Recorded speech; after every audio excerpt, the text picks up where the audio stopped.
A national championship at stake in a title game of 1 versus 2. It is Peter Warwick. Touchdown, FSU! Peter Warwick's got the hat trick. An All-American stole the show as Florida State produced a wire-to-wire season at the top.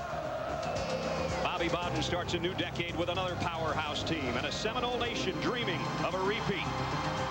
His leader, a 28-year-old quarterback with only 1 blemish on his FSU resume.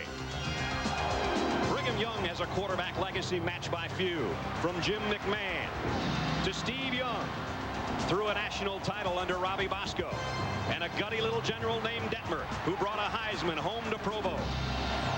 Their common thread, Lavelle Edwards in his 29th and final season, who tonight meets an old friend as we kick off season 2000.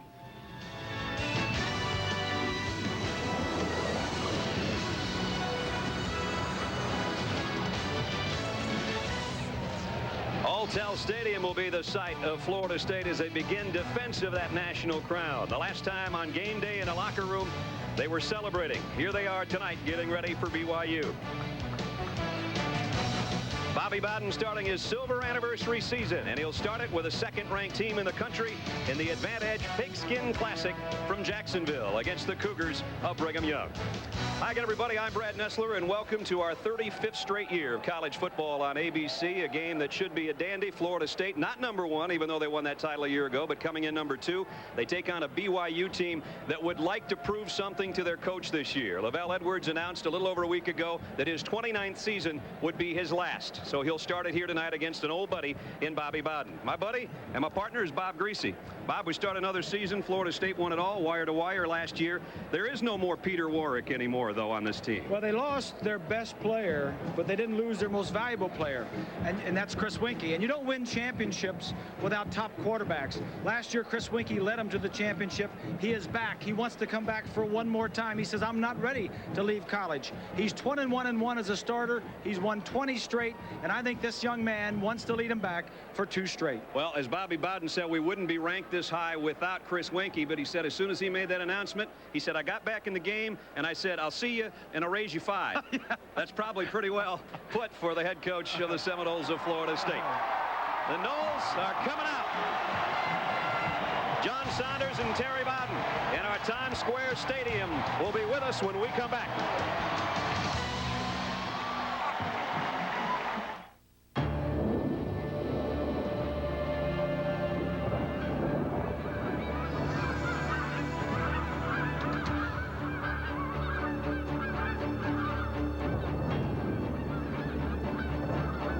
Chevy Blazer LT, the only vehicle in its class with OnStar and lots of other security features. A little security in an insecure world. Blazer, like our rock. Suddenly, it seems everyone's offering you e-business solutions. But ask them a simple question, like, have they spent the last 5 years pioneering the business-to-business revolution on the web? And see how they react. Dell knows how he works. Visit Dell.com. Dell business servers use Intel Pentium 3 Xeon processors. Our flight's delayed. Oh, come on. Collect. Yo, hey, kids. Dial 1-800-COLLECT and you'll save Mom at least $1 or $2. Save $1 or $2? Oh, She'll love that. only if she likes saving money. Don't forget. Forget? For a collect call, dial 1-800-COLLECT. I have 5 words for you. You're cute. You're coming with us. What's going on? Wow. Let's ride. 1-800-COLLECT. Save $1 or $2. Briefcase. Need new tires? Our 70,000-mile Futuras are 4 for $169. Pep Boys, one more reason cars like us, people love us. Hey, Tim. Does this look like a hex nut to you? Need expert advice? All-wheel alignment now just $34.88. Pep Boys, one more reason cars like us, people love us. And welcome to the bright lights of New York City and our brand new home on ABC's College Football.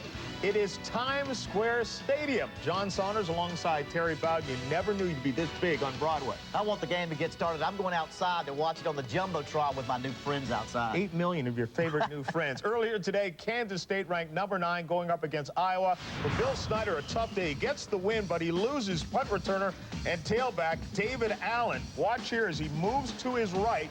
His leg gets pinned, doesn't return. Big blow for Kansas State if they lose him very long. He's their best tailback, the nation's very best punt returner. For Kansas State, they get the win in the game, but Jonathan Beasley had an up-and-down day. Had big numbers, but still too inconsistent. Threw 2 interceptions and fumbled a pitch out. They get the victory. What do we look for tonight from Florida State BYU? 2 exciting offenses, but too much speed on defense. They'll get after that new quarterback for BYU. All right, we will see you at halftime. Right now, let's take you out to Brad Nessler. All right, John and Terry, thank you. Back for the Pigskin Classic. This was moments ago. Dave Lumley, the president and CEO of EAS, part of the coin toss with Bill Limonier, our referee. Florida State won the toss and deferred. BYU will get it first. Let's check in with the third man on our team, Lynn Swan. Swanee. Thank you very much, Brad. Coach Edwards, you announced your retirement. This is your first game of a season. Does it change your feeling, your approach coming into this ball game? Not really. Not this early. I'm sure it may be later on, but right now I'm so excited about this game and playing down here and playing Florida State. Our players are, so haven't really thought much about it. You've been the underdog in some other big ball games. You upset Miami, the Hurricanes in '91. What do you have to do tonight to upset Florida State? Well, we got to play very well, obviously. An opening game, you never know what's going to happen. And play well and then not give them big plays if we can help it. And then certainly we've got to be able to move the football. And if we get some pass protection, I think we'll have a good chance of moving the ball. Coach, you've earned our respect. Good luck to you tonight. Thank you. All right, gentlemen. Florida State's got it teed up. Matt Munyon, a redshirt freshman kicker.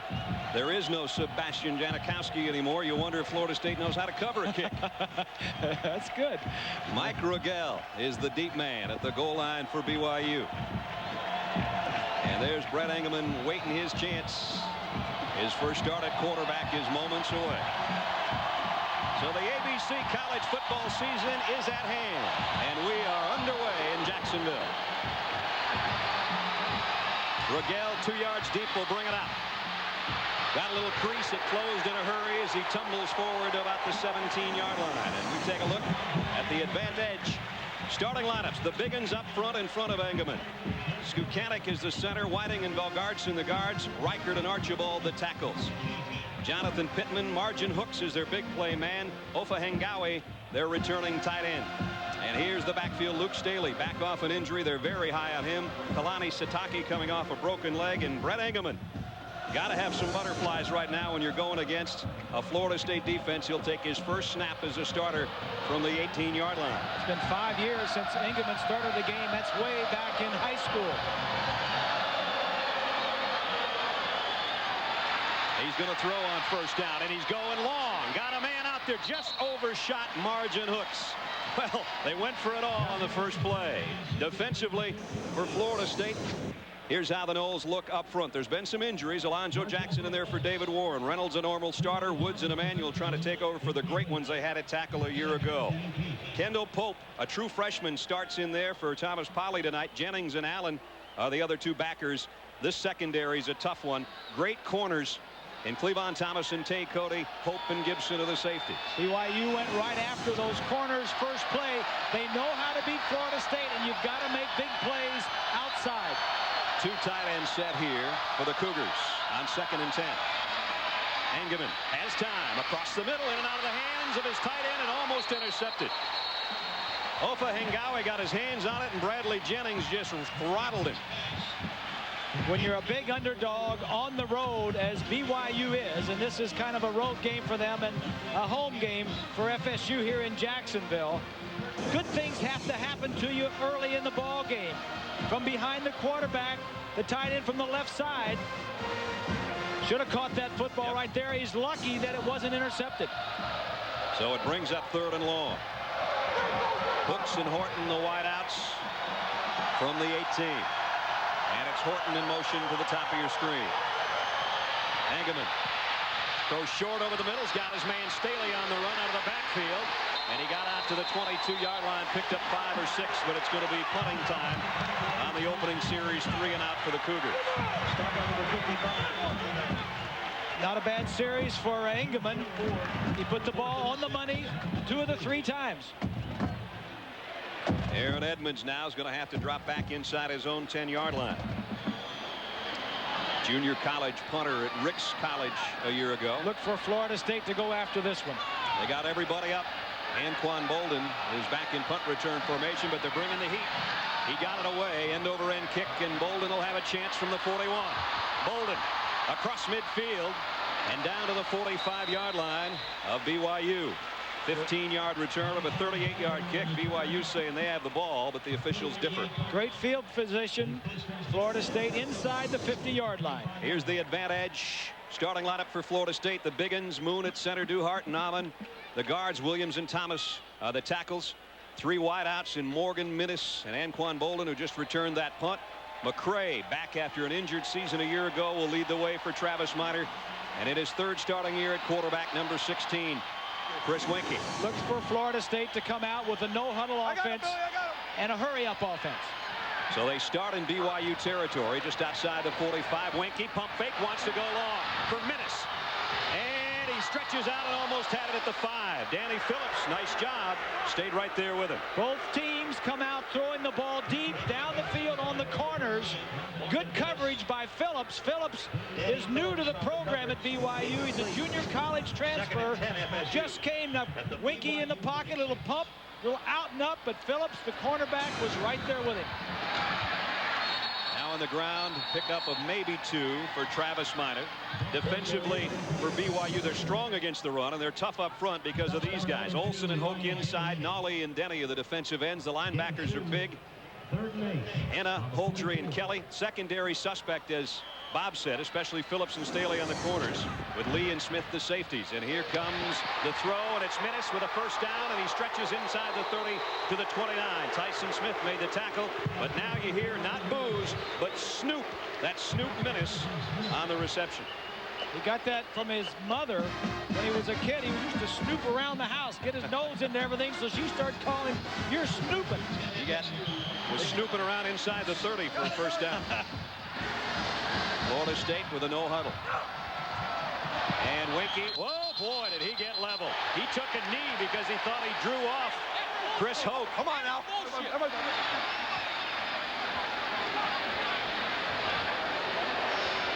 And the officials jump in there. Again, it's a Big Ten officiating crew. Bill Lemonnier will gather his troops and then come out of there with a call for us. While they're talking, well, we'll get the call. Personal foul on the Cougars. What happens is they jump off sides. Moon, the center, snaps the ball automatically. If he pulls anybody offside, the key is to snap the ball. And then the quarterback takes a knee, and the defensive lineman just didn't see it. They say Chris Hoke's one of the... Dead ball foul, personal foul on the defense, 15-yard penalty, 1st down. They say off the field Chris Hoke may be the nicest guy on the BYU team, but I don't think Chris Winkie thinks so right now. And on the field, he is relentless. One of their top defenders. So it's a 1st down in the red zone already for Florida State. After the punt return by Bolden, the penalty, and the 1st down. They've got it at the 16-yard line.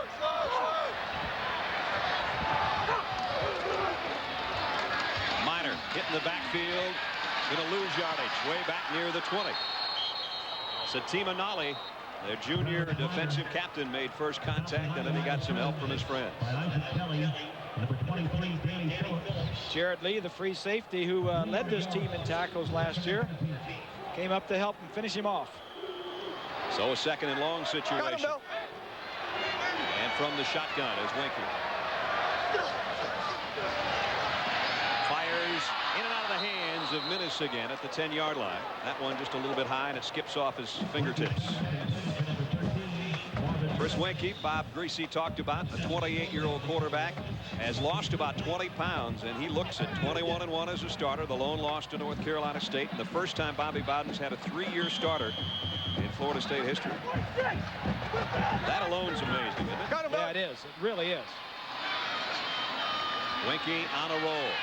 On 3rd and long. Pumps and waits. Running out of time, and real estate throws back across his body. Touchdown! Got Morgan. I'll make it Javon Walker in the corner.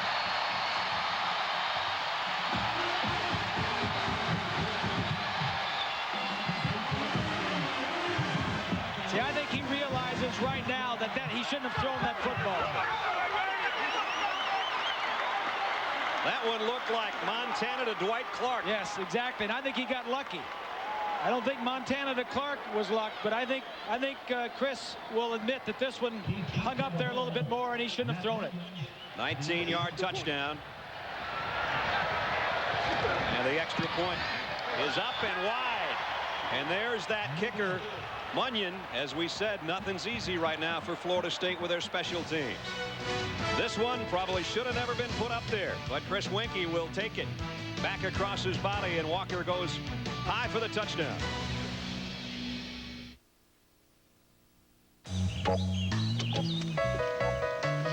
Hey, Shannon, I'll give you 2 shots in this hole. You already had an advantage. You're right. I had one earlier. So are you going to tell me what your advantage is? Sure, it's a right balance of protein and carbs. What is? My advantage. I'm the one who needs an advantage. I know. Very funny. So how can I get an advantage? Have you tried buying it? Convenient, great-tasting Advantage from EAS. Smart nutrition for active people. At first, it looks like an ordinary piece of paper. But then, we place a sesame seed bun right in the middle. We add 1/4 pound of beef heaven, then cheese, pickles, onions, tomatoes, and lettuce. Then slowly, we wrap. Oh yeah, that is one lucky piece of paper. Got the urge?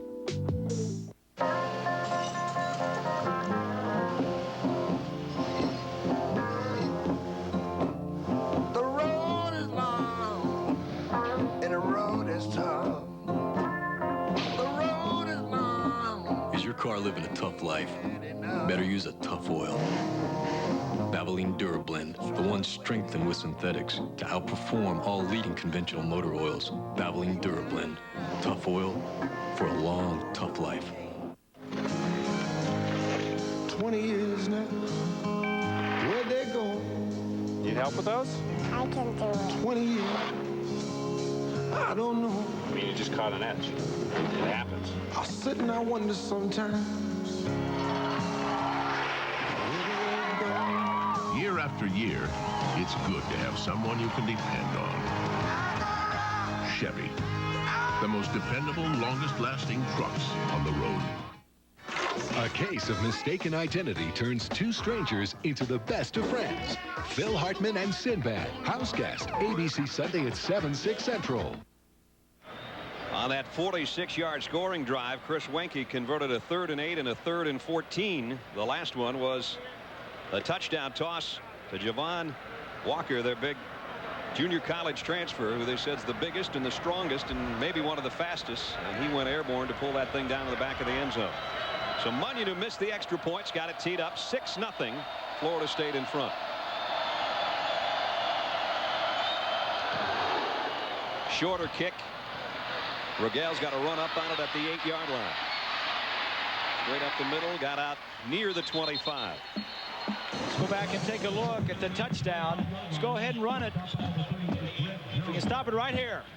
See the 3. This one falls down. Here's another white shirt, and this white shirt. I'm sure what Chris was trying to do, Winky, was throw it to the back of the end zone where only his guy could catch it, or throw it out of bounds. Sometimes you get lucky. Swanee, there was sure a pileup down there on the field. Well, when Chris Winky ran to the sideline by a BYU player, and then Winky fell right into Coach Lavelle Edwards. Edwards went down hard. He was a little dazed. They were looking at his left knee, but he's up. He's on the. I don't think anything will get Lavelle Edwards off the field for this ball game. Wow, he hadn't taken a shot like that in a while. He took a pretty good shot. First down for the Cougars from their own 25. Engelman pump fakes one way, wants to throw back a screen the other to Staley, and FSU had that smelled out. Flags fly in at the end. Holly, the linebacker, coming off the injury, and on the stop. There'll be a lineman downfield, I would think. And that is the call. So that'll back things up. Lavelle talked with us about having to come all the way across the Mississippi for this neutral site game. Yeah, it really is. He sold me on that. He said he convinced me that Jacksonville is halfway between Tallahassee and Provo. That's after I challenged him to an 18-hole round of golf to determine the winner of this game. Lavelle, over his years, has been known as one of the top golfers in the football coaching profession. Bobby said he'd have me all over the place out on the golf course. I see Lavelle every March down at the Doral Ryder Open. He plays as in the member guest. Down there, he is a good golfer. One of the better golfers among the coaching ranks. In that pileup on that screen pass, Luke Staley, the starting sophomore tailback, went down, was shaken up. Got him. And they can ill afford to lose him. Right now, single setback is the fullback, Kalani Sitake. The throw complete. Dropped in his tracks is Mike Rogel. That Florida State secondary, Chris Hope, is right there. Well, the game solutions, BYU offensively, the quarterback has got to make big plays. So far, he's gotten off to a nice start, but he's got to make plays to beat this defense. Defensively, for Florida State, pressure and confuse the quarterbacks. That's been their MO. That's been their way they play defense ever since Mickey Andrews took over. Aggressive, get after the quarterbacks. So here's another 3rd and long situation. We'll see Engelman from the gun on 3rd down and 8 from the 27. Stands tall in the pocket and rifles it in and out of the hands. There's going to be a pass interference here on Cleavon Thomas, I think. Playing through the man to the ball. Jonathan Pittman was the intended receiver. I think you got a good call there, partner. I'm impressed with Engelman so far, standing in the pocket under the heat, throwing the ball. Pass interference. Defense. Spot foul. Automatic first down. Man on man. Just going to go down, run a little curl inside. The ball is there on time. He's just good tight coverage, and he just got to him a little bit before the ball got there. So the Cougars get their initial first down by penalty and a little more room to breathe at their own 40-yard line. All 6 of the Cougar plays have been pass plays. Staley's back in there now, flanking Engelman in the gun. First down from the 40, and contact made at the line of scrimmage. Chris Woods with the push, and let's see if this one goes against the Seminoles. Prior to the snap, encroachment with contact, defense, 5-yard penalty, still first down. Back-to-back penalties against the Noles. Let's check in with Swanee. Well, Brad and Bob, I agree. Engelman looks good, standing tall like a giant oak in the pocket. And one of the reasons is that Florida State's defensive line linebackers have not been able to put any real pressure. And as you know, that was one of the concerns of Mickey Andrews. He said, we're not sure we can get enough heat with just our front 4. So we might have to start bringing some people. So I look for Florida State to start bringing a little bit more in terms of a blitz against this passing team. And you can see Mickey Andrews was not happy. Not at all. High snap, and now it's a draw play. And the run out near midfield. And that's Sitake, and he's just a little bit shy of the first down, it appears. Bradley Jennings in on the tackle. Missing. Second down and about a foot. Missing on that Florida State defensive interior as the ball is way high, and Engelman does a nice job just to catch it. The 2 defensive tackles, Corey Simon, Jerry Johnson, those 2 guys inside are no longer there. A little battle going outside. Ooh, Margin Hooks and Cleavon Thomas, and Margin lost his headgear. Yeah. Thomas in. All right, come on, bring it on. And Hooks is the outstanding receiver coming in on this team. He is the one guy FSU wants to stop. Second and less than a yard. Play fake. Maybe they want it all right here. Deep out, but nobody home. Flags down. They may call holding on Florida State. Sitake saying that Brian Allen wouldn't let him out in his pattern. Let's see if he's got a complaint. Flag thrown at about the 40. And there it is, holding defense. Those 2 got all tangled up about 15 yards downfield. Holding, defense, 10-yard penalty, automatic first down. Watch right here. They're trying to hit the back on a little swing out of the backfield. And as he comes out right here, is where the holding occurs, right there. He grabs him. Engelman holds it as long as he can and then throws the ball. Here it is from the low angle. Brian Allen on the hold. He knew what was coming. Yep. He said, I'll take the hold instead of a touchdown. So 3 defensive penalties, another first down by penalty. Engelman comes up throwing, Sataki complete. And it's the same 2 guys out there as Brian Allen made the tackle, a pickup of about 5. We talked about Brett Engelman making his first start. He told us yesterday he was not intimidated by his first collegiate start. Well, you have to have confidence. You have to play with a little swagger. It's important to leave that on the field. But when you're out there, you're the man, you know, and there's nobody that's going to stop you, and that's how you have to see it. I said to Lavelle Edwards, Coach, your quarterback looks confident. He says, yeah, he's sitting there in a sweatsuit in that dark room. Let's see how he looks when he gets his helmet on tomorrow. Yeah, but Lavelle knew this kid looks pretty good. 2nd and 5. He drops to throw again over the middle, in and out of the hands of Bradley Jennings, trying to pick it off from his linebacker position. Brett Engelman. There's his brother-in-law. There's his beautiful sister. And boy, does she get the short end of that deal. Larry King and Brett's sister. I'll vote for that. I know Larry. I'll agree with that. Well, he said the family of 5 was basically split up so much. He said that my sister's so much older than me, it's more like my aunt. My 2 brothers more like uncles. And then he's the youngest of the family. And at 22, making his first start after his LDS mission.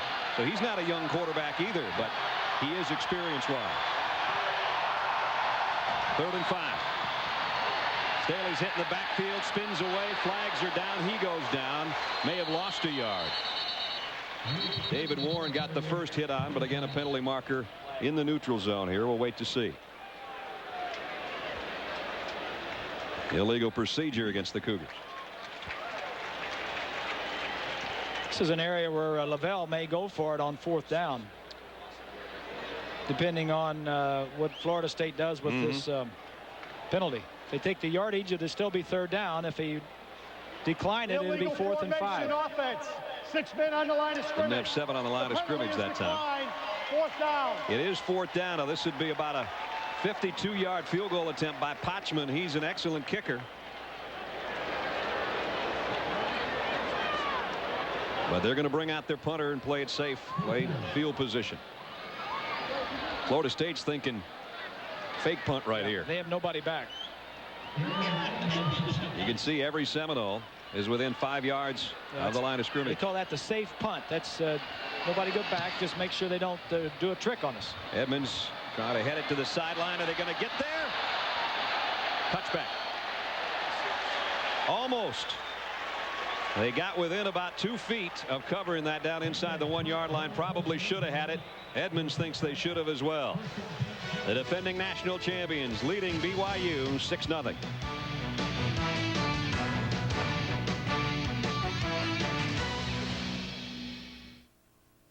I want the boneless buffalo wings. We got the boneless buffalo wings.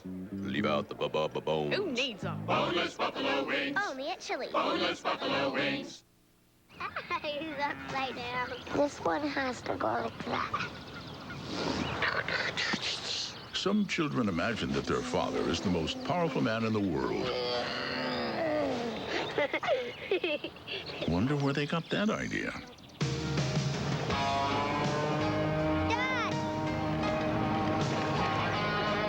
The 300-horsepower Silverado. The truck from Chevrolet. To catch America's Most Wanted, the FBI has enlisted the services of America's Most Confused.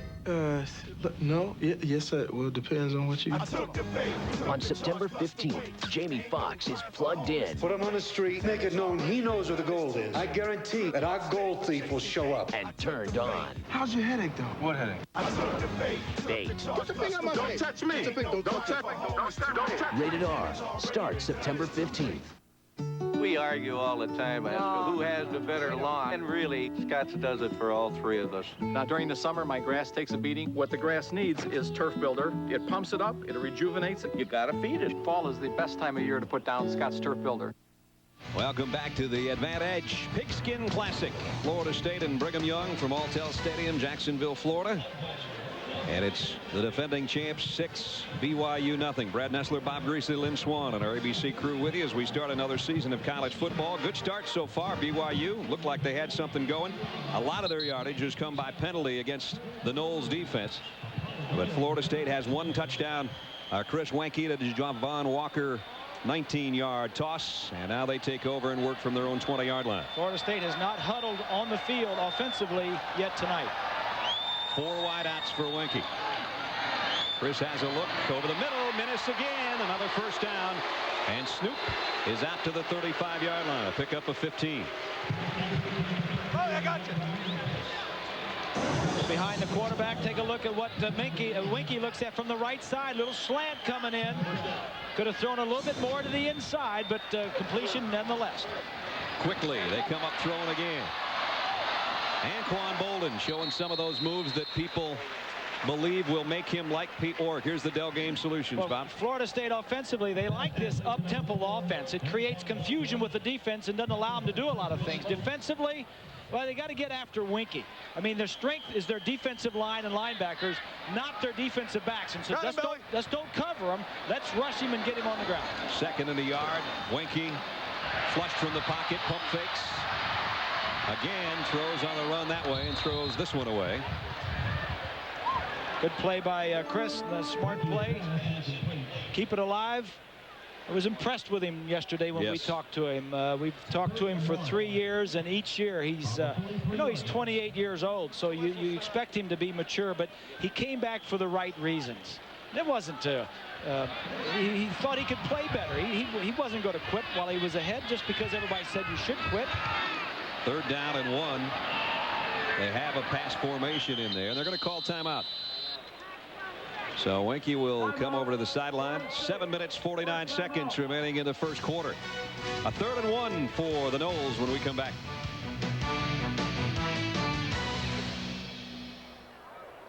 This little guy here is the Malaysian elephant cricket.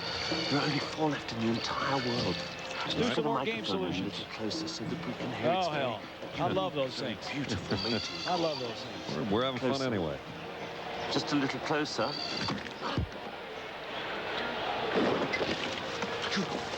Any possibility of now we'll wait. Never mind. We get the shot. For the I was great thinking taste that won't fill you up and never lets you down. What'd you do? Make it a Bud Light.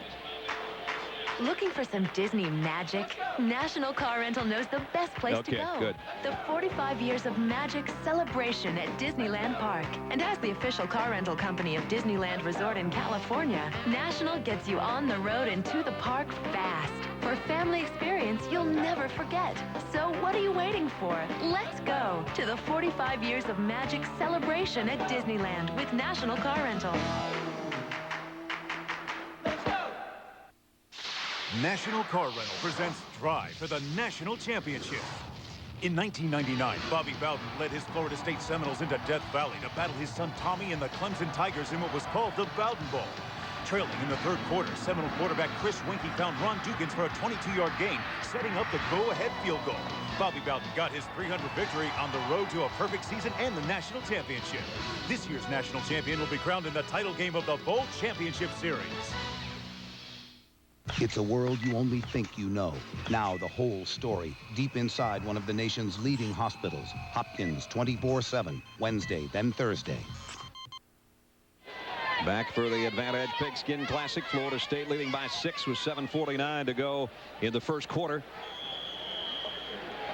And Marcus Outson is in at quarterback right now in a 3rd and short. We saw this a lot of times last year for Florida State. The toss to Travis Minor, trying to sweep it. Can BYU shred it out? They can. And they drop him for a loss. Good defense by the Cougars to string that out to the sideline. Josh Lowe was the guy at the end of the line that strung it out. Kelly came up, made the play. You would think that Florida State would have the speed to get around but nobody chopped anybody down. There was no hose for the running back to turn it up. So Cottrell to punt. Veteran punter inside his own 30. Okay, man. It's a beauty of a kick. Rogel's going to field it at the 13. Got away from 2 and across the 20. About a 10-yard return. So BYU trailing by 6 will have the football back. A reminder, coming up Monday night at ABC Sports primetime event, Tiger Woods. If he's not too tired after what he's done the last 3 days, goes against one of the PGA Tour's rising stars, Sergio Garcia. It's the Lincoln Financial Group battle at Bighorn. Woods versus Garcia, Monday Night Live at 8, 5 Pacific, right here on ABC. Primetime golf. Tigers tearing it up again this week. Unbelievable. That guy is something else. Engelman drops to throw, stumbles a bit, fires low, but that is incomplete. Hooks tried to make a diving catch and couldn't.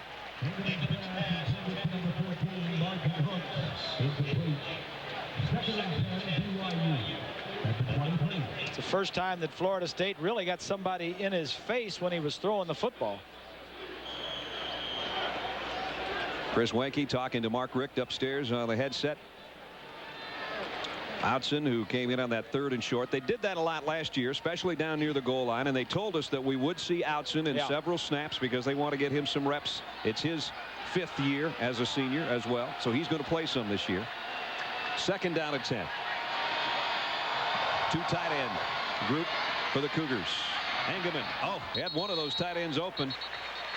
Ofa Hengawi had a step on the linebacker. He did, and this was a ball that could have been completed.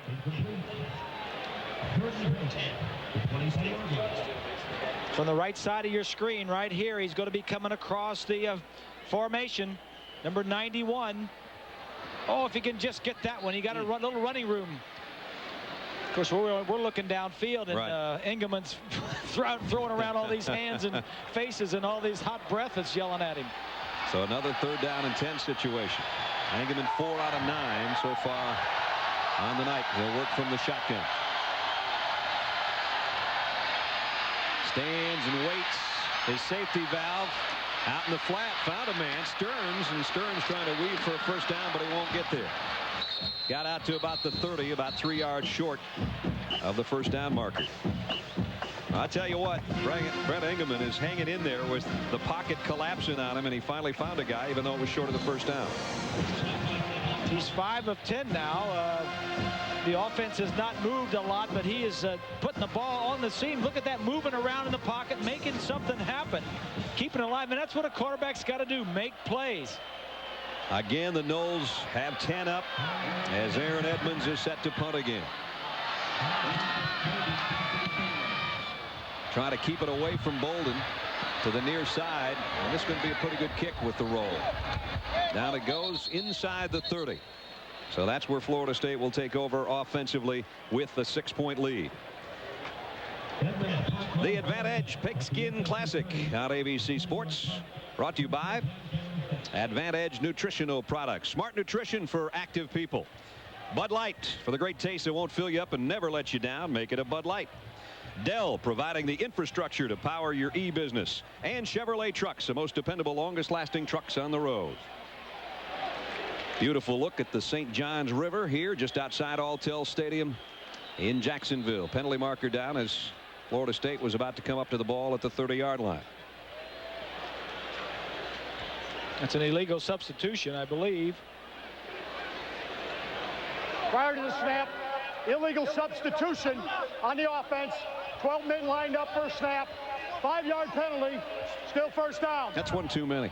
Yeah, it is, and that's we had a meeting the other day with Dave Perry, the head of the officials, and then we'll go over some of the rules. That was not an intent to deceive, but some of the teams that try and have too many players in the huddle, they're cutting back on that this year. So that backs the Noles up on a 1st and 15 now. Here's a swing pass. That's a lateral. It's a double pass. It's not going to be, though. Davey Ford finally does throw, and it's almost intercepted. He probably should have pulled that down and kept it. Josh Lowe almost had himself an interception. Davey Ford, junior tailback, was determined to throw that football. He is. He's trying to get it to the receiver right here. He's going to go out here. The throw will be backwards. Watch as the throw is backwards. Davey Ford and the receiver right there takes off downfield. And good coverage. Tried to get the ball to Morgan. Good coverage by the corners. 2nd and 15. Here's a guy to put the hands to it. Walker, who has the touchdown, and he's back to the original line of scrimmage at the 30. Jared Lee, defensive captain, made the stop. Florida State lost 3 top wide receivers. Peter Warwick was drafted in the 1st round, Dugan's in the 3rd, and also Lavernius Coles. But they've got 5 or 6 guys to fill in for those guys. A lot of talent. Got 3 of them out there right now for Wenke on 3rd and 10. Chris waits, got hit as he threw, and finds his man, Atruz Bell. And he rings out to the 48-yard line. He's going to enjoy that because he's a Jacksonville native. And he's got a 1st down for the Seminoles. Very impressive. Wenke right there. His first 2 guys were covered. Knew he had some time. Now watch Wenke in the pocket. 21 is Kelly, a linebacker. Got time. Now he knows it's running out. This is his 3rd outlet right here. Nice little comeback by Bell to get the 1st down out at the 48-yard line. Wenke fires the out. And a penalty marker down at the end of the play. Pass completed to the 46. Flag was dropped right at the line of scrimmage. And the 2nd time we've seen that call tonight. An eligible man downfield. Ineligible receiver downfield. The receiver was covered by the wideout. 5-yard penalty. Still 1st down. It's a good call by that official. Few mistakes, Swanee, so far. Well, a few mistakes, but you were talking about Peter Warwick, and you can't replace that kind of talent or what he did. But what you can do, and as Wenke did last year when he was missing those couple of ball games, is spread the ball around, read better, and then take advantage more of what the defense gives you. Travis Minor gets across midfield near the 49-yard line. And, you know, exactly what Lynn Swan was just talking about. When you talk about Dugans and Warwick, there's their numbers just from last year on the left side. There you go. And coming into the season, all 6 of those receivers or potential receivers Bob talked about, there were their numbers. Yeah. Some big shoes to fill. The talent is there. And here is a guy that they obviously are going to get the ball to. Javon Walker, that's his 3rd catch of the night. He has the only touchdown of the evening so far. Big, strong, and fast. People kind of say Randy Moss when they talk about Walker a little bit. Walker is one of only 2 junior college players that were added to the roster this year by Florida State. And this kid can play. Quite a target. He's got another 1st down at the 39. Wenke throws to the near side. And that's his other favorite target tonight. Minnis. And that's Snoop's 3rd catch of the night. Bob and Brad, you were talking about the weakness of the BYU corners, and all these corners on the outside have been playing 10 yards off the outside receiver. I think it just took Florida State a couple of series to realize that they had a great opportunity to nickel and dime this defense moving down the field. Now all they're asking their wide receivers to do is to go down, drive them back about 5, hook it up, and Wenke is finding the open receiver, which is any guy on the outside if they're just hooking it up and moving the chains down the field. Yep, you know, Danny Phillips is sitting out there right now saying, you know, it wasn't like this at Cerritos Junior College. Yeah. They lost both their starting corners from last year, and then also another corner that was supposed to be there was suspended for school for a semester. So these junior college, 2 junior college corners came in. Staley, number 19, is a strong safety who is playing a corner out there this evening. Wenke has looked impressive so far. 8 out of 11, 100, and the 19-yard touchdown. And he's got Florida State another 1st down at the 29 of Brigham Young. 4:32 remaining 1st quarter. High formation this time, and just a straight pitch to Travis Minor. Broke a tackle, got to the 25. Nifty little run, and a pickup of 5.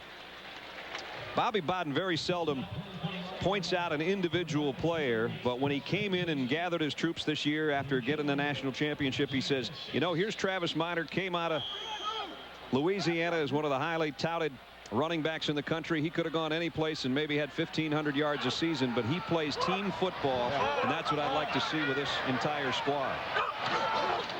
Here he comes again. Broke a tackle, weaves his way to a first down, it appears. Mark Richt was talking about Minor the other day. He says, I love this kid. Not only can he run, but he can block on pass protection on linebackers, and he can catch the football out of the backfield. And they're going to play these other backs behind him too, Ford and Cheney. They like this kid Jones, a true freshman. Travis numbers from a year ago, second team All-ACC with those 815 yards, and he's coming wide. This time bottled up. Short gain, maybe a yard, run out of bounds. Lee and Hoke are over there to knock him out. This defense was pretty good in the Mountain West Conference last year. Ranked second in the conference, first against the run. Well, that front seven's pretty stout. Jeff Cheney in at tailback now, wearing number 1 this year for you Knoll fans who are looking for a different numero on the back of his jersey. Wenke changes things up on a 2nd down and 8. 10th play of the drive. Chris looks left, comes back right, and a little bit high. Had a man open. It was Robert Morgan. Didn't gather his feet. He looked to the left, as you said, and then came back to his right and had time, but just didn't take the time. That's you know, first game of the year. Well, he's converted some 3rd and long so far in this first quarter, and he's got a 3rd and 8 again. Got him, Billy. In fact, he's perfect on 3rd down. 3 for 3. Play action right down the middle. Incomplete. Nice hit at the 5, and now flag flies in. Tyson Smith, I thought he had pretty good coverage, but apparently got too much of Robert Morgan. And that's going to be automatic first down. Yeah, this was close. He'll be coming in from the left side on a little bit of a slant. Yep. Yeah, I think that's a good call. Yeah, it is. Yeah, had him hooked with that right arm. Yeah. Pass interference. Defense. Spot foul. First down. And so it's 1st and goal. The football just touching the 5-yard line. You know, for all of the offense that Lavelle is known for, he has always had good defenses. He knows the value of defense. McCray, the up man, the fullback in the eye, the toss to Cheney. Cuts back. Got near the 2. Jared Lee again came up from his secondary spot along with Isaac Kelly, the linebacker. Florida State again without a huddle. This offensive line is missing 2 of their players, Bannon and Carmichael, but they say this could be one of the best offensive lines in school history. 2nd and goal. Wenke drops to throw. Going to go to the corner. Touchdown! A. Bell.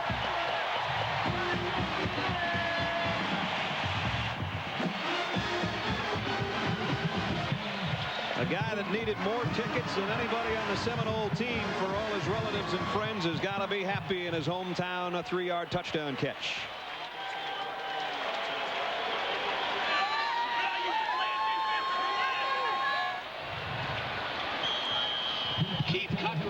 Matt Munyon missed his first extra point. The butterflies are out of the way, and he nails this one.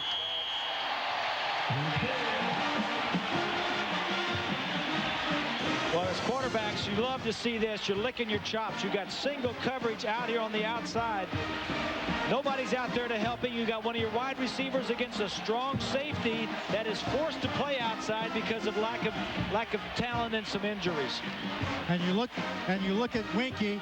He's looking down the field, straight down the field. He gets his read, plants, as you were talking about, Bob. Good feet, makes a good throw. But watch the receiver, the good plant and cut, turns his head. Atris Bell, who played in Jacksonville before, had all of his relatives here, never made a catch, and he's praying and giving thanks because now he's satisfied the hometown folks. Has he ever?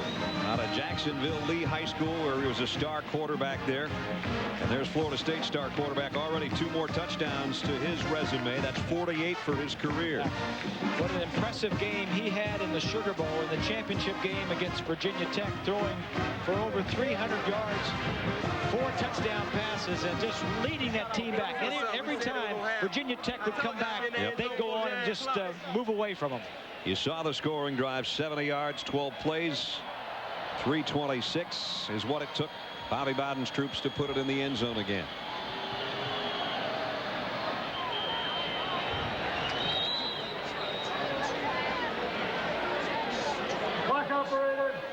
So Munyon to kick.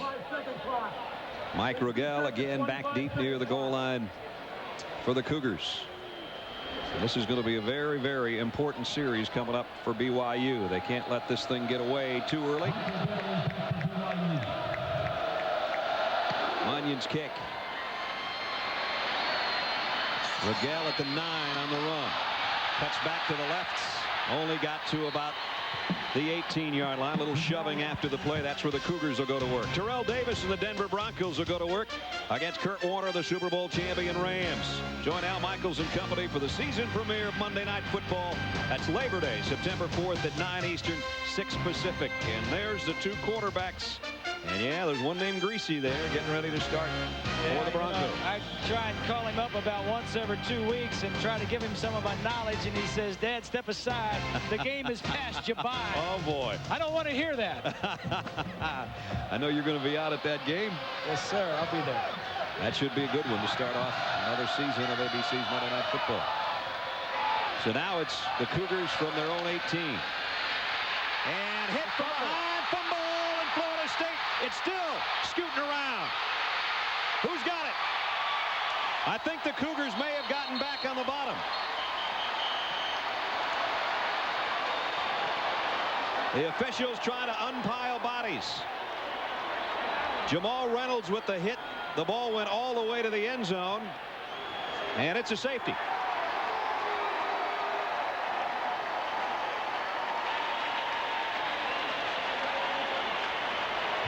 Yeah, that's just too much speed on the outside. The defensive end, Jamal Reynolds, right here. Watch as he just runs around Reichert, the left tackle. He hardly is touched. Engelman has no idea that there's any problems behind him.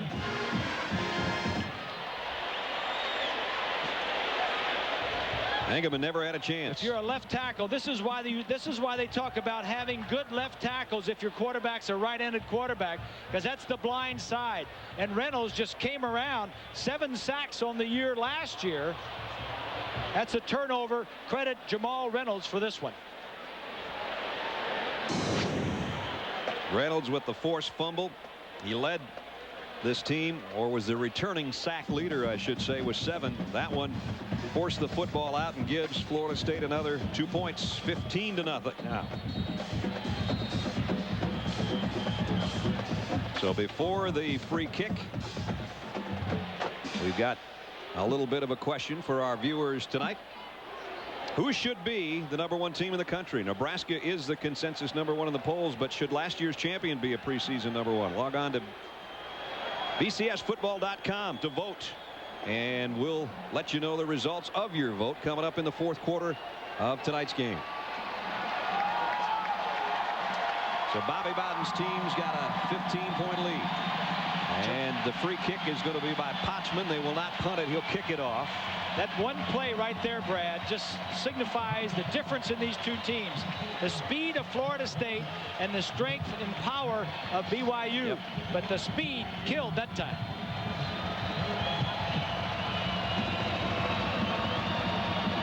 Back deep, Nick Maddox and Anquan Bolden. Potchman got a nice leg on this thing. Maddox at the 10-yard line. Comes up the sideline across the 30. And a nice return out to about the 37, maybe the 38-yard line. Now the Seminole fans are here in full force, as you might guess, as they've come over from Tallahassee to watch the defending national champs open their season.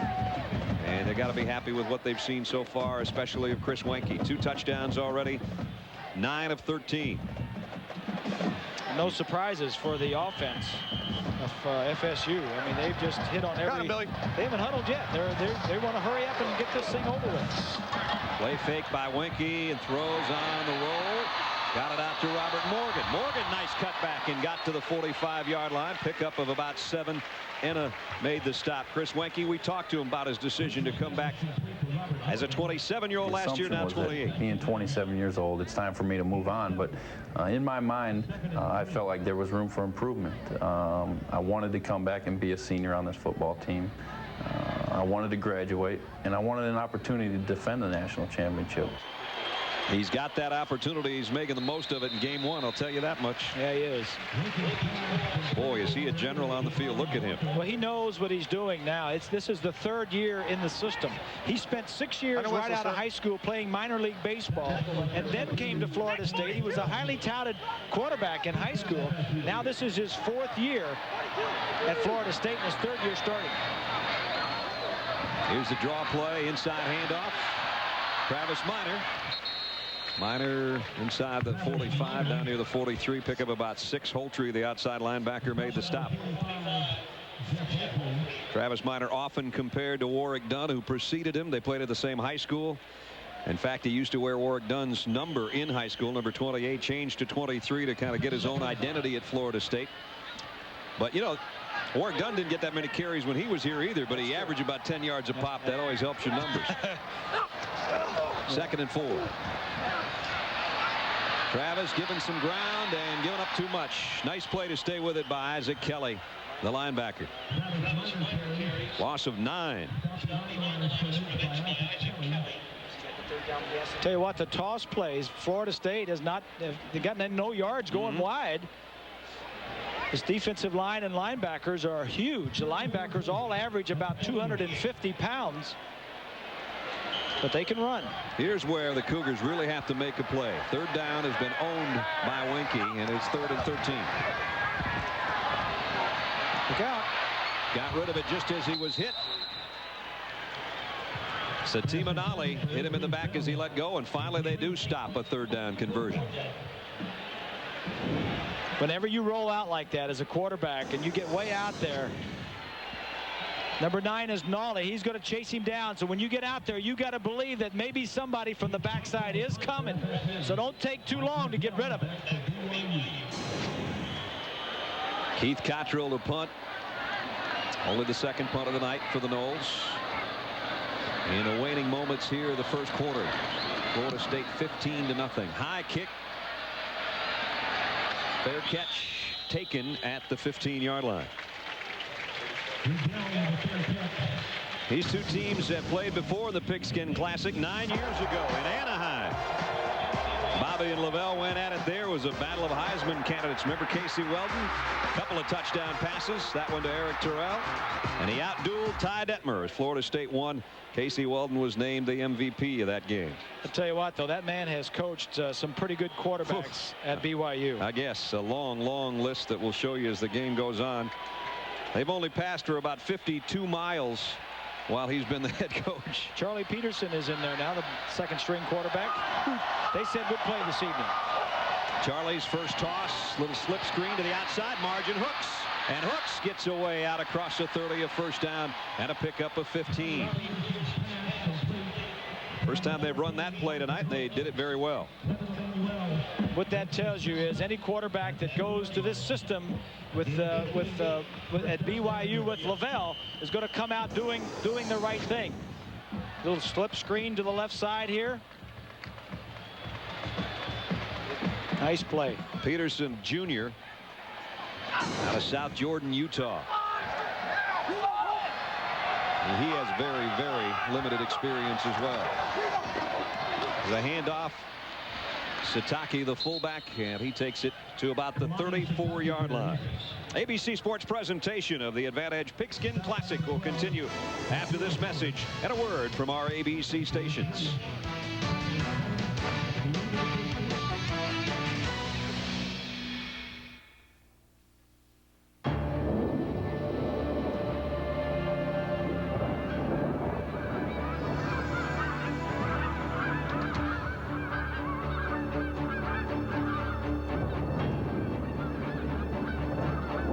Chevy Blazer LT, the only vehicle in its class with OnStar and lots of other security features. A little security in an insecure world. Blazer, like a rock.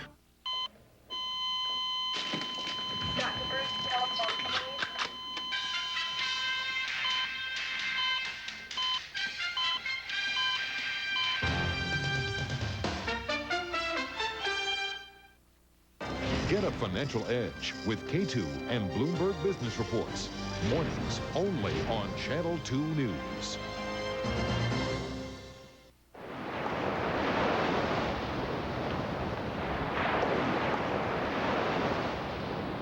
Eternity. Calvin Klein. Your gift with any $40 Eternity purchase at Meyer and Frank. Has the Oregon ballot initiative process backfired, or does it put power back in the hands of the people? Pulitzer Prize-winning columnist David Broder joins us to debate who's taking the initiative. Watch Sunday at 6 on Town Hall 2000. The biggest news for the Frontier was its new engine, 210 horsepower supercharged V6. We not only supercharged the engine, we supercharged the design. So suddenly the design became more muscular, became more powerful. The new Frontier makes a statement. I believe what it says is, get out of my way. Make your voice heard. Sign up now for K2's Viewer Advisory Council. Back for the start of the second quarter. The Advantage Pigskin Classic from Alltel Stadium in Jacksonville. Defending champion Florida State leading 15-0 as we start a fresh 15 here of quarter number 2. With Bob Greasy and Lynn Swan, I'm Brad Nessler. Nice to have you along with us for the start of our college football season on ABC. Peterson, play action, getting some pressure, trying to get rid of it. And threw it away. Got a lot of heat from Alonzo Jackson, the defensive end. You take a look at the statistics in the first quarter, as you might expect, all Florida State. BYU hasn't converted a third down yet, 0 of 3. And their first downs, for the most part, came from Florida State penalties, did the Cougars. Brian Allen, you saw there, the defensive captain, the leader of that defense. It's good for to Florida see him State. back out there. He has been bothered by a sprained ankle. Said he wanted to play, and it seems like he's moving freely out there. He checks out on 3rd and 6. And the Cougars from the gun, both wideouts to the top of your screen. Flags are down as Peterson delivers a strike. And it's going to be a first down to Pittman, depending on the penalty marker. Tate Cody, the man that made the stop.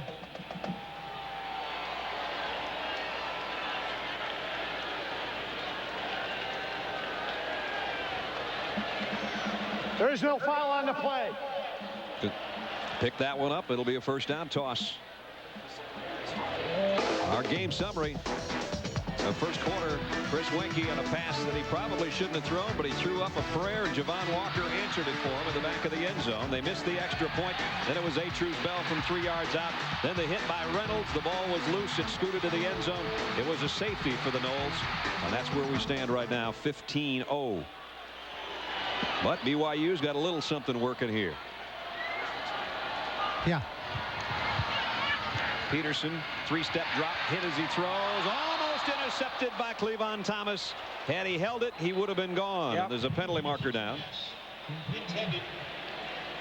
Jamal Reynolds got all of Peterson. I don't know if it's going to be a hold or a late hit. It's a holding call on BYU. Peterson was looking that way the whole time, and Thomas is a 4th-year senior, and he saw that one coming. Mm-hmm. Charlie last year played a little bit in the Motor City Bowl. Other than that, not much statistics for him a season back. Out of South Jordan, Utah, as we mentioned. He had a 6-yard rush against Utah State. That's about the only thing you can dig up statistically for him last year, because Kevin Federick was their 3-year quarterback, who they had to replace, a 3-year starter who threw for 25 touchdowns and over 3,500 yards. So these two young fellas had to come in and battled all the way through camp to see who would start. Engelman did.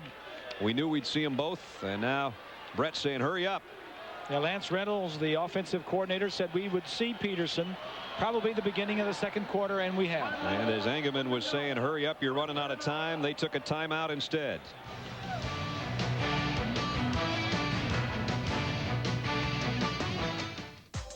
You've passed on that internet stock and that lakefront property. Well, now, during the Chrysler 2000 final clearance, you can make up for it with our biggest cash allowances of the year on new 2000 models. Up to a $3,000 cash allowance on Chrysler minivans. Or you can get over $4,000 in cash and finance savings. Hey, you passed on that chain of coffee houses, so get to the Chrysler 2000 final clearance, only at your Chrysler dealer. Mark, why is Grandma eating off the ironing board? Why not? This is a kitchen table, not a desk. It's both now, and Dad's got a schedule for that. Dinner's at 11. Ish. Marky, go work in your room. There's no desk up there, and I can't stay awake. I just get in bed, it's like, out. Would you like a room with a nice big workspace? Great. What's this look like? A Holiday Inn? Hey, Grandma. Want a room with room to work? Holiday Inn gives you more, and more is better. What? It's funny how you always come down here to clean it up, and then it never gets clean. I just can't figure it out.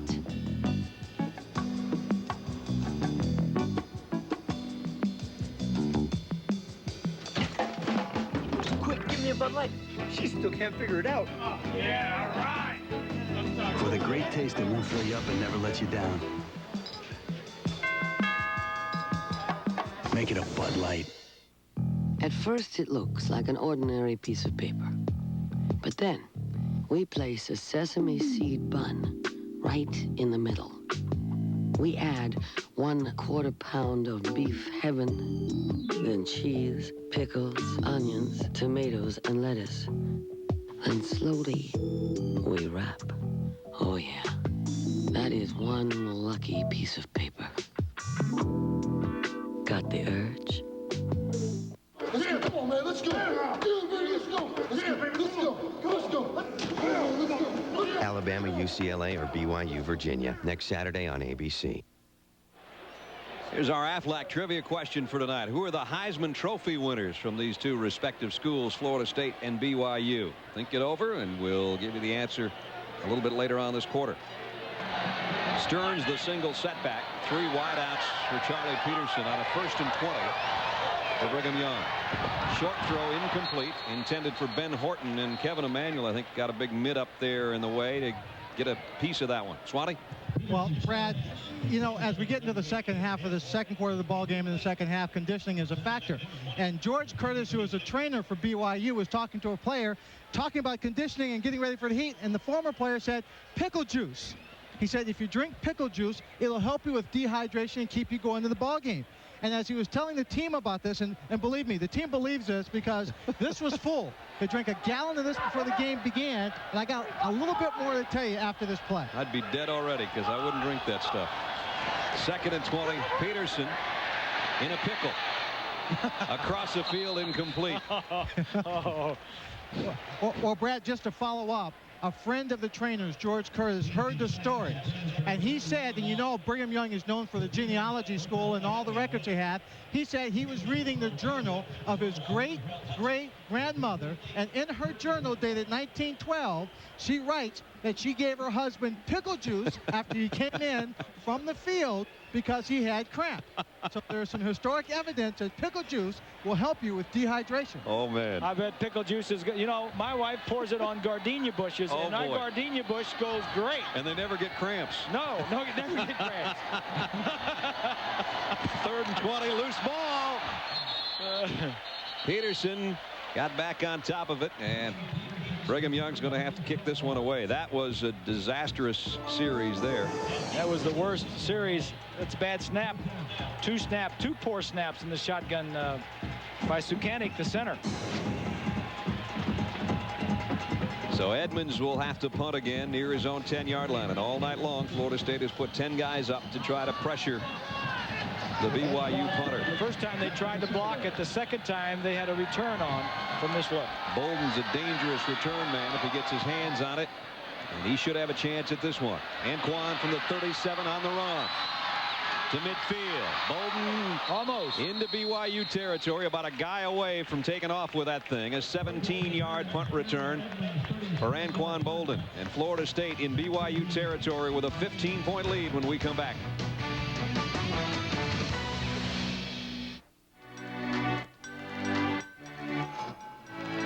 Yeah, like I could ever get in that kind of shape. Well, you know what? I can. In fact, that is me. I started using EAS nutritional supplements and followed their simple plan. Combines nutrition and exercise.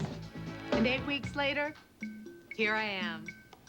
Wow, look at me. Get the EAS advantage. Now it's your turn. Want to start a family? Right now? I just got supplemental insurance. What's that? Aflac. Well, if we get sick, our health insurance won't cover things like lost pay or other expenses. This does. What's it called? Aflac. I don't know. Aflac. Without it, no insurance is complete.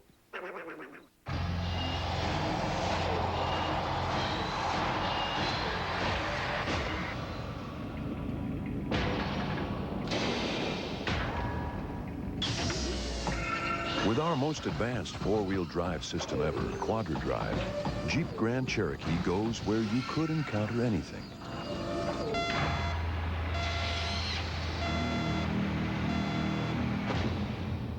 So we tested for anything. Florida State at the 46-yard line of BYU after Bolden's punt return, so they're right back on the plus side of the 50 with a 15-point lead. 4 wideouts for Chris Wenke from the shotgun. BYU thinking about bringing some pressure. They back out of it. Wenke has it hit in the air and incomplete. Knocked down. And one of the very few incompletions for Chris Wenke so far in this football game. And there's what he's done, 11 of 17. A couple of touchdown passes, one to Walker, one to Atruz Bell. Shaken up on that last play, Jimmy Betham, one of the defensive tackles, and they're helping him off. And Hans Olsen will come back in, the normal starter, to take his spot. Florida State is average starting field position is almost the 40-yard line, whereas BYU is their own 20. So BYU is not getting any breaks on the field position. Wenke, nice play fake, sets up, wants it all, deep ball, threw it too far in front of Snoop Minnis. Pretty good coverage out there. Danny Phillips had a busy night so far. That'll bring up 3rd and 10. I'm sure this is one he felt like. Here's the blitz. They're all coming, and watch down the middle as I'm trying to do this quickly because they're at the line of scrimmage. Top of your screen. Look at him, single coverage down here. It's all this in here in the field. Those are the types you like to lay up a little bit more. Pull him to the center of the field. Just make sure he catches it. 3rd and 10. Wenke, quick slant, got it to Bolden. I don't know if he got the first down or not. A little bit short, it appears. Might be about a half-yard short of the first. These hurry-up offenses, it's tough to get anything done in between plays. You haven't had a chance to sit down yet, have you? No. So it is 4th and short, and the Noles will go for it. Got him, Billy. McCray, the fullback, Miner, the tail. See if Wenke just leans forward. Nope, he's going to throw it. And completes it to Bolden. First down. Talk about having confidence in your quarterback. 4th down and a yard. You're a passing team, so you get confidence. You just go out and throw it. Doesn't hurt to be up 15-0. That's true. That's pitch and catch. Yeah, pitch and catch. Nice stop route by Bolden on the outside. If one of those defensive linemen could have got their hands up, though, they could have knocked that down. First down at the BYU 27. Again, play action. Wenke steps up in the pocket. Now he shows that he's lost that weight. He's going to take off on the run. First down and a bunch more. He probably wouldn't have gotten there that fast last year. A 21-yard scramble by Wenke.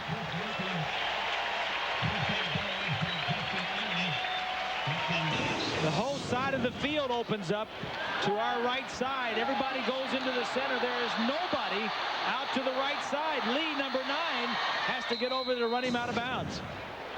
You're right. He lost 20 pounds. You know, he gained some weight the year before because of the neck injury. Right. And he wanted to get stronger to protect himself. And this year he's been healthy, and he says, I want to be lighter. I want to move better. I want to get my footwork, get some good quickness. So he lost some weight, and he's moving a lot better. They huddle for one of the very few times on the night on a 1st and goal at the 6. Here's a toss, an end around. Bell with the lead blocker, his quarterback, touchdown.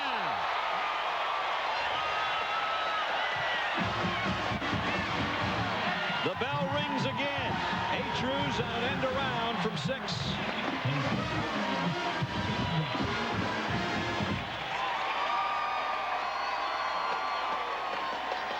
Can't draw it up any better than that, Bob. Well, and the guy that may have drawn that one up is Bobby Bowden. He told us yesterday. He says, you know, I don't feel as much stress anymore because I'm not calling the plays. And I said, well, you're calling a few, aren't you? He said, yeah, you know, I like to call those gadget plays, those gimmick plays. So he likes the reverses and the double passes.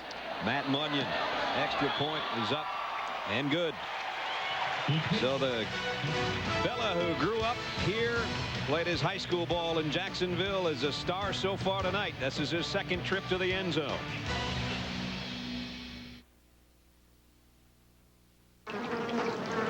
With some of the most advanced safety systems ever engineered into a 4x4, including QuadraDrive, our most advanced 4-wheel drive system ever, and a quick response steering system, it's no wonder Jeep Grand Cherokee is one of the safest ways to cross treacherous terrain.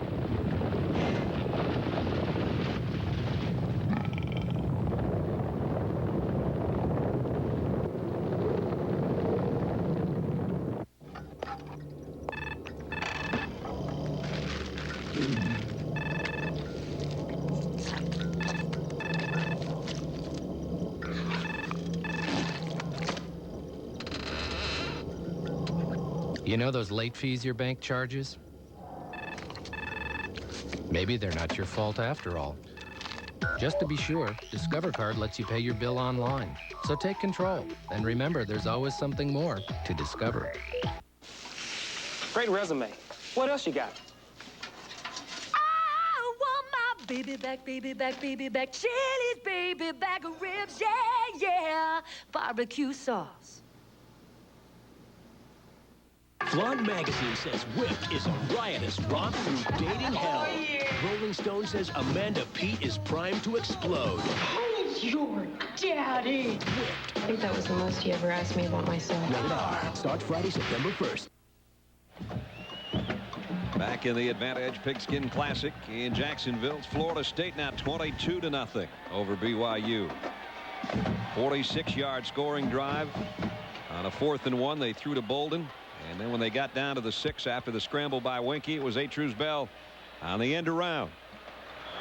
You can bet some tired Cougar defenders right now chasing around all that speed on the Florida State offense.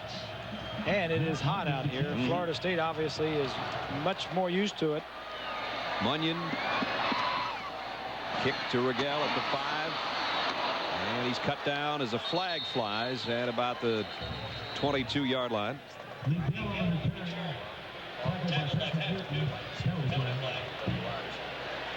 Illegal block on the return.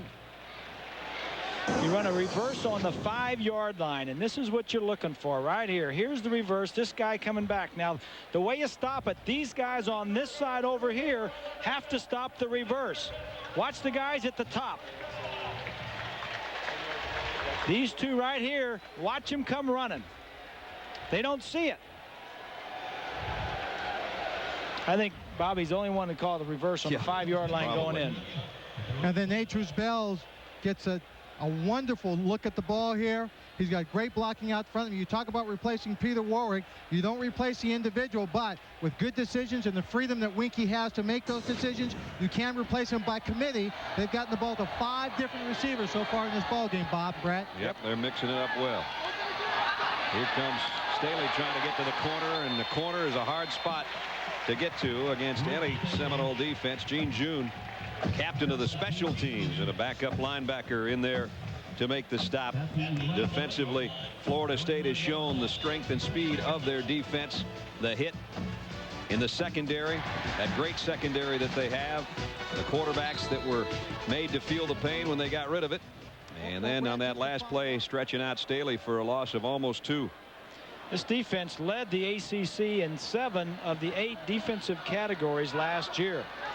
A lot of those guys aren't around. You got some injuries here, some young guys in the defensive line, so some guys are hurt. Young guys have to step up.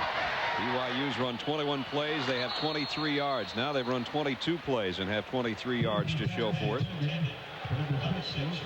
Brigham Young quarterbacks, we said that they'd be inexperienced coming in. I thought Engelman handled himself rather well to start with. Peterson completed his first pass, but there's their numbers so far. Yeah, well, look at the bottom now. 11 hits, 11 knockdowns, and 1 sack. Now that's not a lot of sacks, but that's what Mickey Andrews wants to do. I don't care who the quarterback is, whether it's a veteran, an All-American, or whoever it is, they want to knock him down.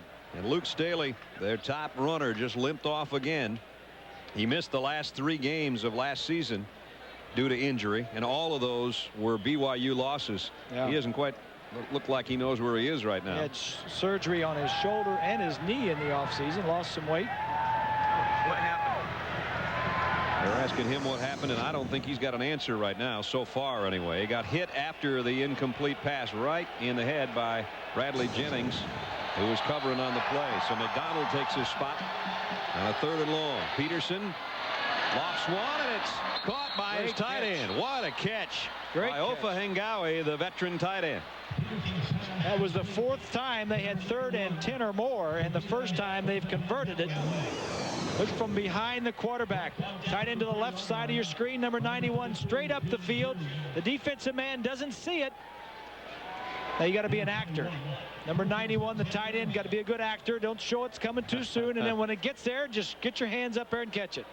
Good throw and catch. First down out to the 34-yard line. Stearns now in at the tailback spot that normally would be Staley. I love that view from the end zone. That was pretty. Peterson, short drop, long pass intended for Hooks, and incomplete. Covering out there was Tay Cody. Coming up tomorrow, Joe Paterno and his Penn State Nittany Lions take on a returning quarterback at USC named Carson Palmer. That's from Giant Stadium. ABC's College Football presents the Kickoff Classic tomorrow, 2:30 Eastern, 11:30 a.m. Pacific time. And Joe Paterno this season, of course, is chasing the bear. He's 7 short of that magical number as he goes into that game tomorrow. And Keith Jackson and Tim Brand will bring you all the action. Oh, Nelly, I'm going to tell you it's going to be a good one. Oh, that should be something. Yes. 2nd down and 10. Looking forward to seeing Carson Palmer. Almost intercepted by Cody. They picked on him a moment ago, and that one he almost took to the barn. Margin Hooks again, their intended receiver, and Peterson's giving him an earful. Tay Cody read the quarterback's eyes all the way. And with that ball, if it had been a spiral, he may have caught it. Peterson gave Hooks an earful and now huddles him up at the 34-yard line with a 3rd and 10. Sometimes the receiver has to read the coverage. The quarterback's got to be on the same page. Obviously there they weren't. They've been in 3rd and long all night long. Peterson trying to buy himself some time, throws off his back foot, completes it. Brian McDonald trying to do something with it. He maybe got 2 yards. Gene June ran him down, and it's punting time again for the Cougars with 10:46 clock running down in the 2nd quarter. Just good defensive coverage. Nobody was covered open on the initial. Peterson looked downfield, scrambled around, and by that time nobody was open. Keep playing on 1st down. So the busy punter Aaron Edmonds set to kick away. Last time Anquan Bolden took it 17 yards right back in to Cougar territory, and he might have an opportunity to do so again. Floats the punt down to the 21. Bolden to about the 31. 10-yard return. Good kick. Well, earlier we asked you our Aflac trivia question. 2 Heisman Trophy winners from Florida State and BYU. Ty Detmer. We cheated a little bit. We showed you Ty Detmer in our tease tonight as he won the Heisman Trophy in '90. And then Charlie Ward, starting point guard for the New York Knicks. won it in '93 for Florida State. And Ty just underwent surgery on his Achilles as he was having a great preseason with the Cleveland Browns, and we wish him a speedy and healthy return. At the 31-yard line. Flags fly. Has a Heisman Trophy winner ever gone undrafted in the NFL draft? See, that could have been our other Aflac trivia question. You should have waited. You know, we got Florida State again. We'll be back. Ball start. Offense. Well, maybe we'll do that again. Yeah. Still first down. We'll see if anybody was listening. That's right. They're working in the truck on that one right now. Sixth penalty against Florida State, and it backs him up to the 26-yard line. Todd Williams came out of his stance, it appeared, on the right side of that line. So Winky's got him regrouped. There's the penalty situation. Winky throws out, got a man open, underthrew Minnis a little bit, but he makes a nice diving catch and a pickup again of about 15. You know, they talk about Minnis, and they list Snoop at about 185 pounds in the media guide. Chris Winky told us if he's sopping wet, he maybe weighs 160. Single coverage. That's a nice catch there. Very nice. Ball underthrown a little bit. Draw play this time. You could see the coverage on that last play against Minnis. The Staley just playing off of him. Just way off of him. You do that to these receivers, they'll throw in front of you all day. All the completions to wide receivers so far. None to the backs. They don't throw to the tight ends much.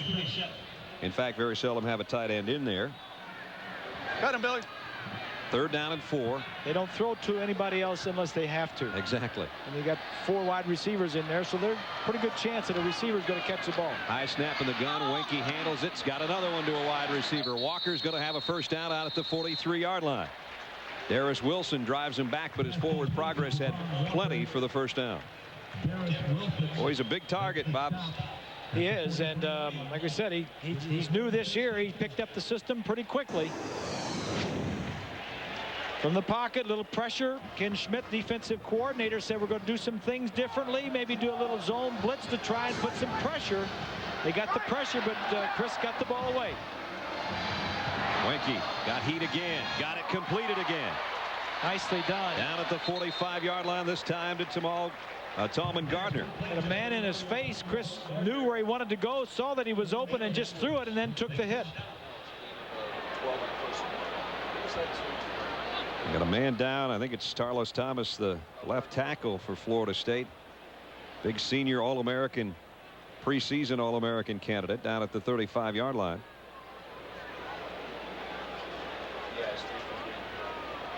And we will check in on Tarlos in just a moment, trying to get word on his injury. 8:47 remaining in the half.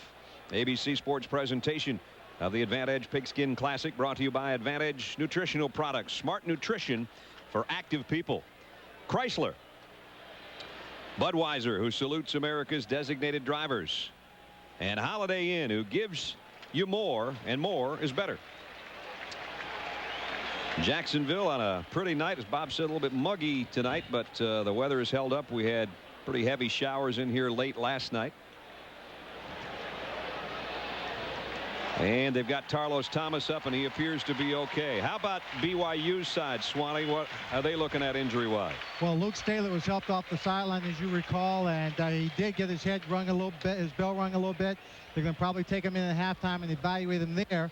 But the sophomore defensive lineman, number 74, Jimmy Beetham, has got a nice pack on his left knee and is on crutches. They'll take him in, evaluate the knee just to find out exactly what's wrong with it. But they anticipate that he will not be back in the second half, and they're losing depth on that defensive line, Brent. Are they ever? So first down at the 45.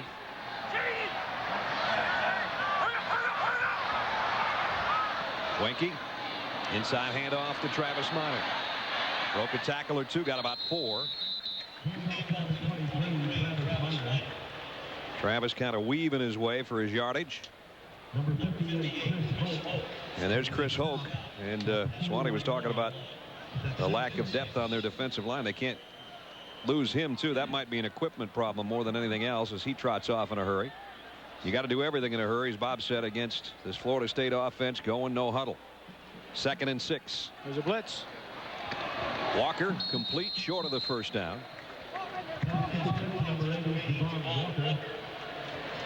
Those corners just have to give those wide receivers of Florida State all that room. They do, and they're playing off, and they're just hitting everything in front of them, either a stop or a quick out or a slant. Florida State does not huddle. They just go back, line up at their positions. Winky will call the formation to the right, to the wide side of the field. Strength to the wide side of the field. And then he'll call the play at the line. They do bring in a tight end Sprague here. And up the middle is the fullback McCray. And they are going to love to see that, because the big fella goes all the way down to the 25-yard line. Pickup of 11. This hurry-up offense, this thing is easy for the offense to do. And what it does to the defense, it doesn't allow them to get in a huddle and talk about the defense they want to play. It forces every defensive player to look over to get the defensive call. So first down on the run to the 25 by the Florida State fullback. And now back to the air they go. In and out of the hands of Minnis. He was thinking where he was going and didn't take the football with him, with 6 minutes and 54 seconds remaining in the first half of the Advantage Pigskin Classic at Alltel Stadium. 22-0 Florida State leads it, as Chris Wenke has thrown 2 touchdown passes. One to Walker, one to Bell. Achus has taken a reverse in from 6 yards out for the score, and the defense has added a safety. That's where we stand at 22-0 for the defending national champs. Wenke, play fake, throwing the out. Nice stretch by Bell to make the catch. Boy, is a kid putting on a show. Pickup of 12. Well, he's got his choice of receivers. Any one of these receivers are open on the outside against the corner. Look at the corners, the top and the bottom of the screen. They're both playing off. Now they're inching up. Here comes a blitz. First down at the 14. Wenke throws it near side. Bell, the intended receiver, incomplete. Had single coverage over there with Dustin Staley. That'll bring up second down.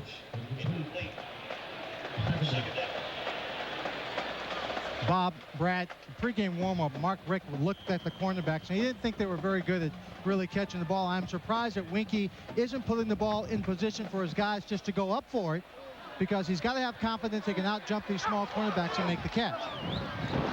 Up the middle they go to McCray again. And every time a fullback handles it, it seems to be productive for Florida State and seems to surprise BYU's interior guys a little bit, as McCray got a nice carry again. 3rd and 2.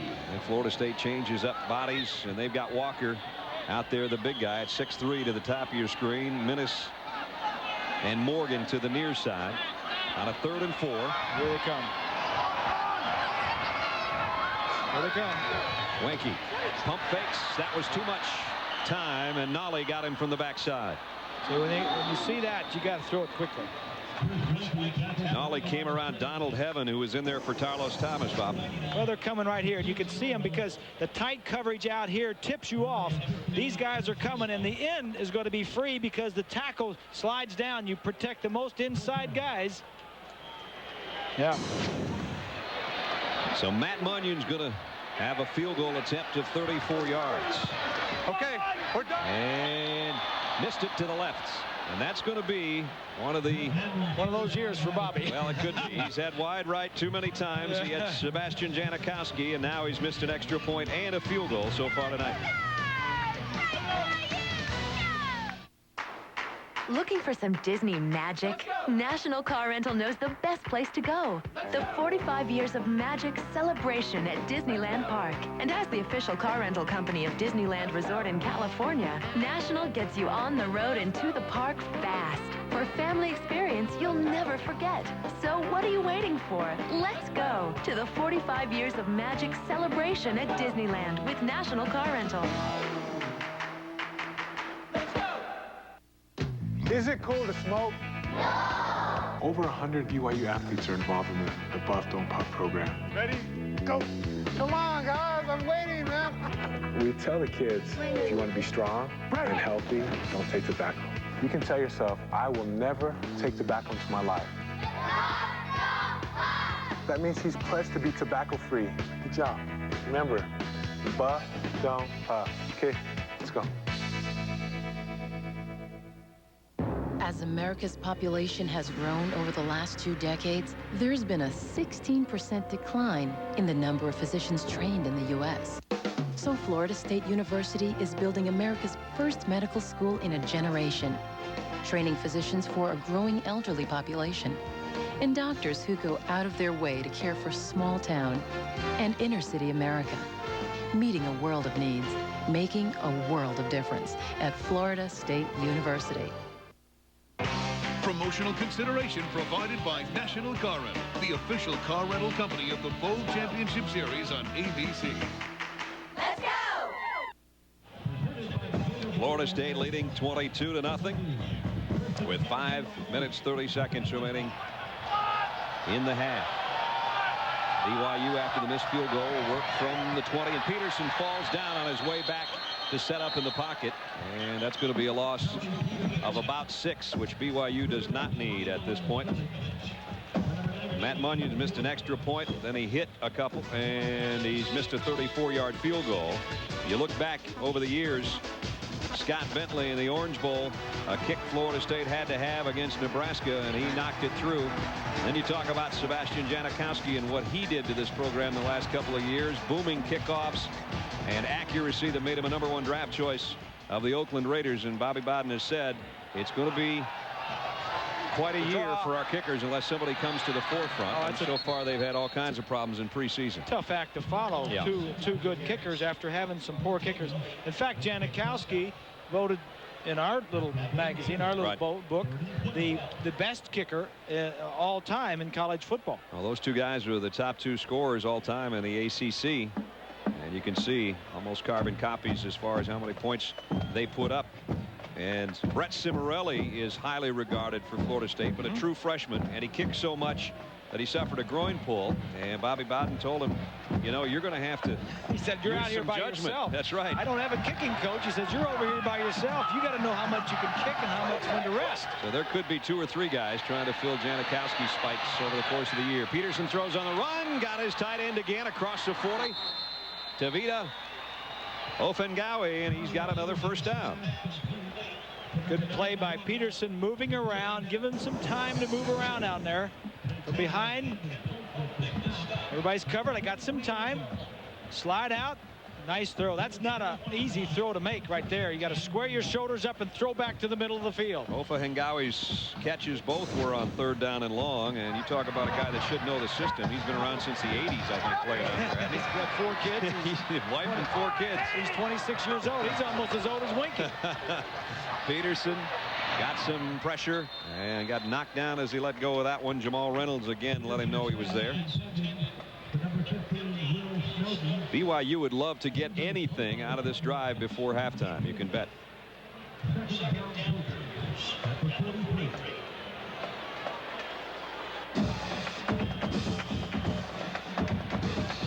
So the Cougars with a 2nd and 10 now, just outside their own 43-yard line with 3:42 remaining in the half. 3 wide out set. Stearns and Snowden, a dual backfield. Here comes a blitz. Down goes Peterson. Malcolm Tatum, one of their special teams aces, in there as an extra DB, and he had a clear shot at the quarterback. Quarterback making his, he's not starting, but Peterson. Look down here. You got to, whenever you got a bump from the short side of the field, you got to watch that corner on that side. You got a clear shot at the quarterback. Anytime that you're on the short side of the field, there's a bump on the corner, you got to just check him to make sure that he's not coming, because nobody's going to see him. Tell you where the bump is right now is on Charlie Peterson's chin. That's a pretty good hit. Yeah. Back at the 33-yard line. 3rd and 20 now.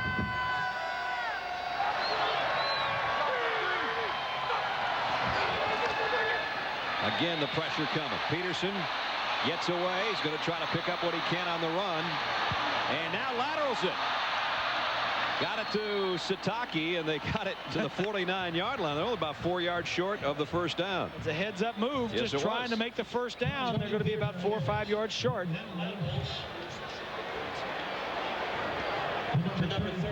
Totally legal play. Sataki was trailing the play, and Peterson tossed it out there. Sataki got a couple more, almost to midfield. They bring in Edmonds, though, to punt.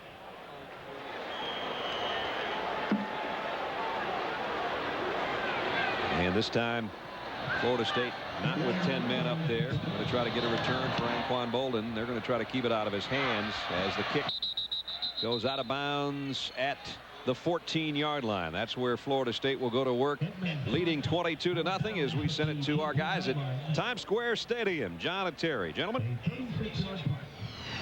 All right, Brad, thanks a lot. And coming up on Valvoline Halftime 2000, one thing you have plenty of early in the season, Terry, questions. Well, shoot, I'm a TV analyst. I'm never wrong, John. Stick around at halftime. I'll give you all the right answers. Plus, we'll have a preview of the Kickoff Classic. It's all coming up on Valvoline Halftime 2000. All right, guys, you're looking good in that new stadium. I like that. Terry's got all the answers. I'll tune in for that. He's an old coach. He's a coach. He's not on the sideline anymore. He's sitting in a TV booth second-guessing everybody. He's been undefeated for 2 years. That's right. Here's the inside handoff. Florida State not getting anything there. Jeff Cheney couldn't find any room. Hans Olsen in on the stop. What Bobby, somebody said, Tommy's got one on you. He invited a bunch of the writers to come over to his house. He said, Bobby, all the years you've been coaching, you never did that. He says, oh, yeah. He says, I heard of that. What he said, Terry? Terry did it at Auburn. Terry tried that. Look where it got him. Well, I'm sure there was some good barbecue down at Clemson, though, for Tommy. He was going to have a pretty good team. They're picked second in the ACC behind Florida State and gave the Noles a scare last year when Daddy met son. Here's Cheney giving some ground on the outside. Boy, they made a sandwich of him at the 15-yard line. Ryan Denny, Brett Kiesel on the stop. And we're down near a minute. Florida State would just like to use some clock, head to the locker room with a 22-0 lead, and regroup and get some fluids. You know, both teams are going to be spending a lot of time doing that at halftime.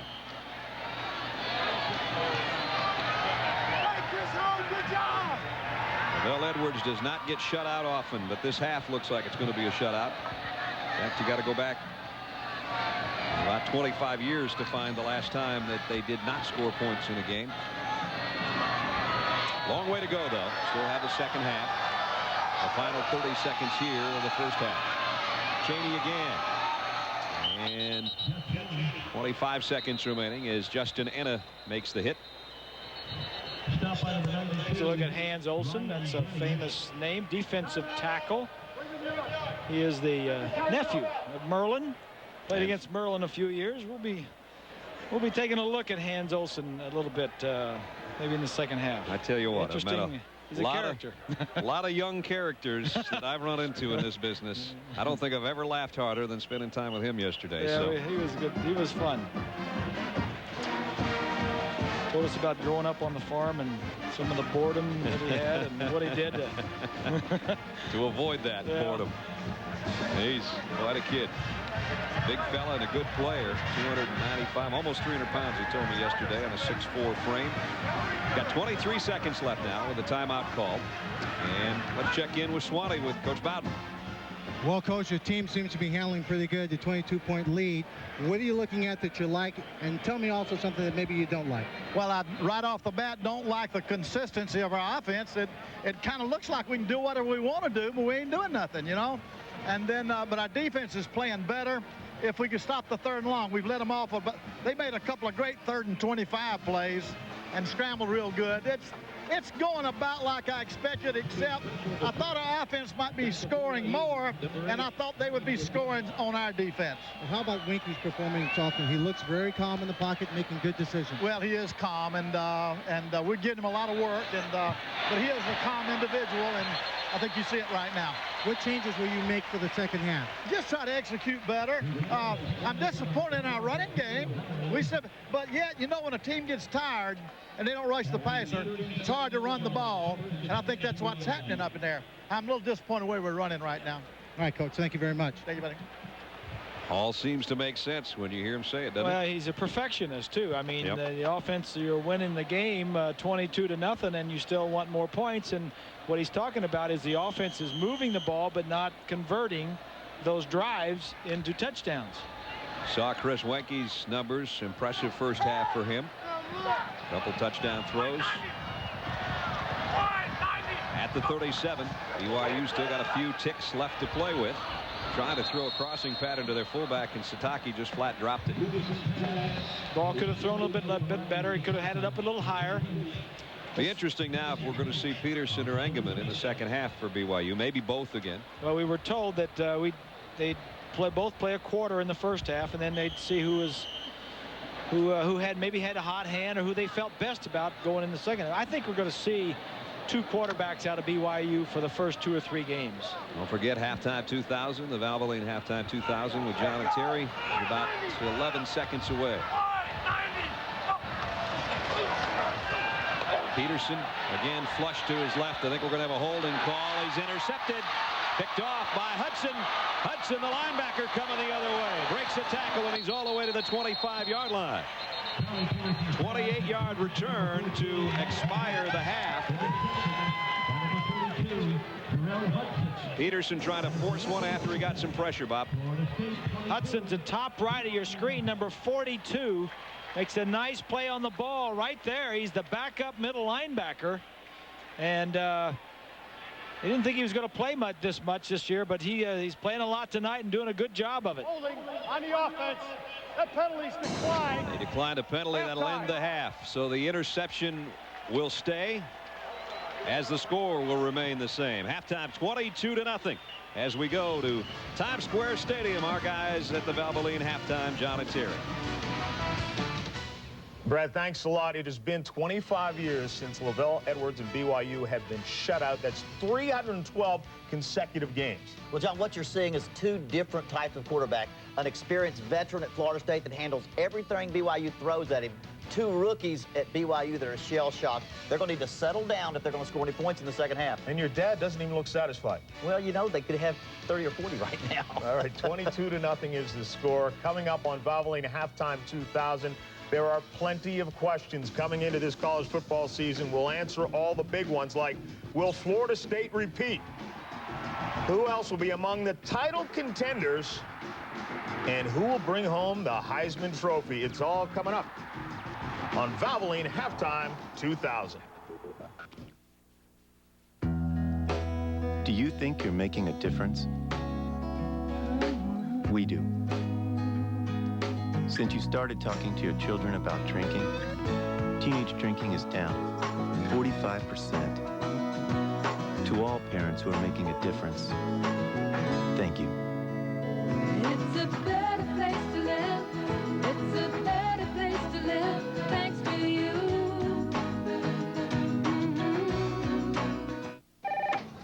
Hello? Server? Got it.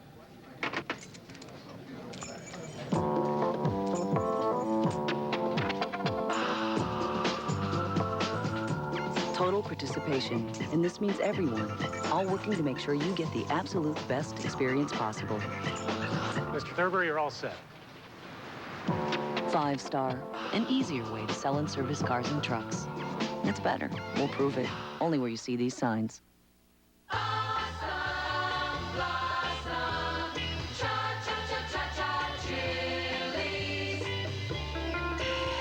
Chili's Awesome Blossom.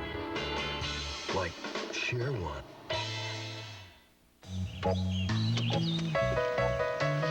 Hey, Shannon, I'll give you 2 shots in this hole.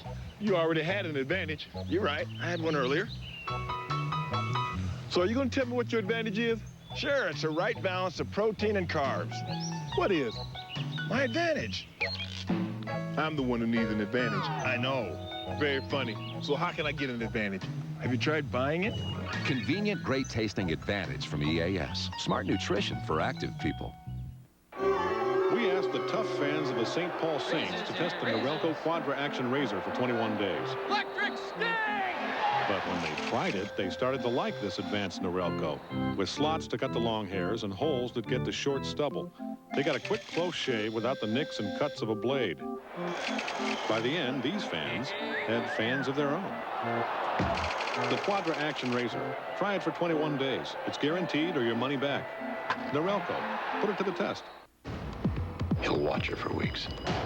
The seconds are ticking. I'll send you a picture, and you can have a day to try to find her. On September 8th, don't go home alone.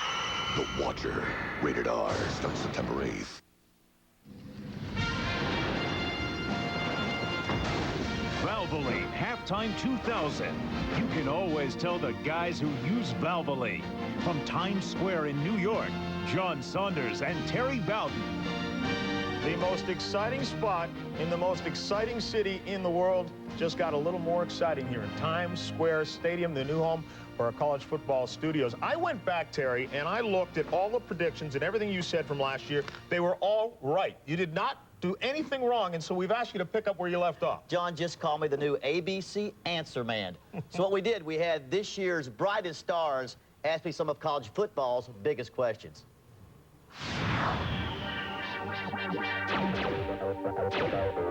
Terry, do you think Florida State University can repeat as national champions? Well, Dad, the talent at Florida State allows you to contend for the national championship every year. But to repeat, you may need to string together 25 straight wins, which hasn't happened since Nebraska won back-to-back titles in the mid-90s.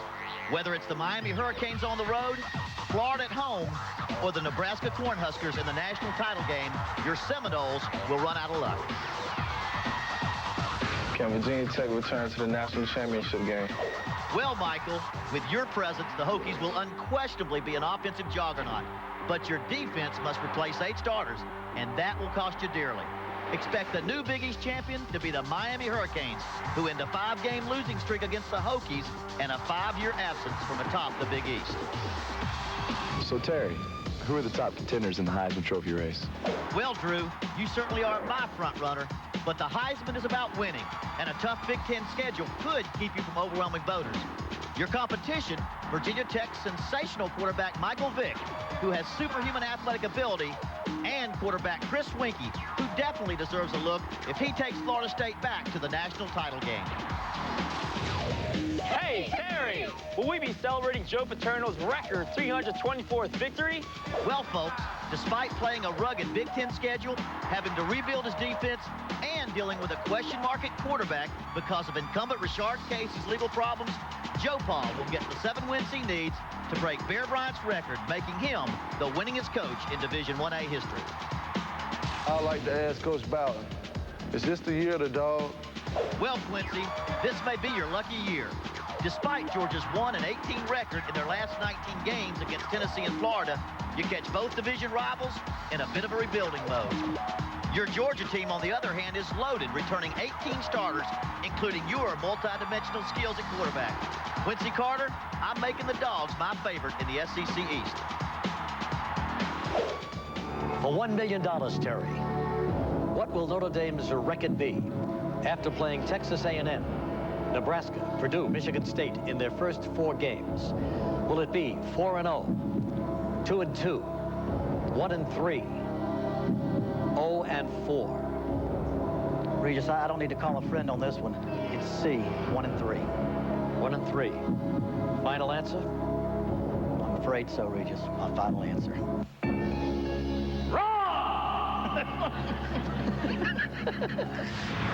Regis is a huge Notre Dame fan. You should have used your lifeline and called me. I would have told you the answer. John, it wasn't fair. He intimidated me. I'm a rookie in that line of work, I'm going to tell you. All right, a lot of fun. We'll see how all those things turn out the rest of the season. Another question for you. Can Kansas State advance perhaps to a national championship game without David Allen? That might be a question the way things went today against Iowa. Jonathan Beasley kind of had an up-and-down day. He goes deep here to Martez Wesley. Actually, he did great. He's inconsistent. He makes a big play, then he has a bad play. He had that touchdown pass, but he also had a couple of interceptions. All right, here's the thing we were talking about. David Allen The tailback also returning punts, moves to his right. The ankle and the knee both buckle under. We don't know what it is. We know it could be something serious. If it is, I consider today a loss because they lose their tailback and the nation's best punt returner. X-rays were negative. We'll try and keep you up to date as the season goes on. Jonathan Beasley from 8 yards out on the touchdown run. The story once again, Kansas State and their great defense, 7 sacks. Well, their defense is still a great football team, but they must be consistent at quarterback to have their team the Big 12 championship. Beasley with the good numbers, 250 yards and 2 touchdowns, but turned it over 3 times as well. Elsewhere, Texas Tech facing New Mexico.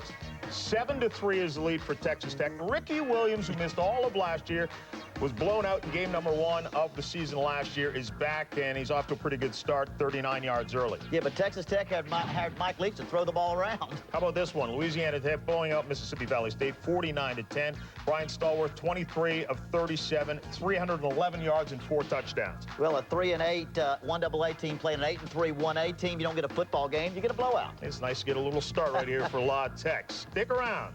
When we come back, among other things, we'll preview tomorrow's kickoff classic between Penn State and USC. That's going to be a great matchup, Big Ten against the Pac-10. And Monday night's battle at Bighorn between Tiger Woods and Sergio Garcia. Right now, Florida State with the lead. Chris Wenke off to a pretty good start. Hits Javon Walker here, one of 2 touchdown passes. Florida State up 22-zip.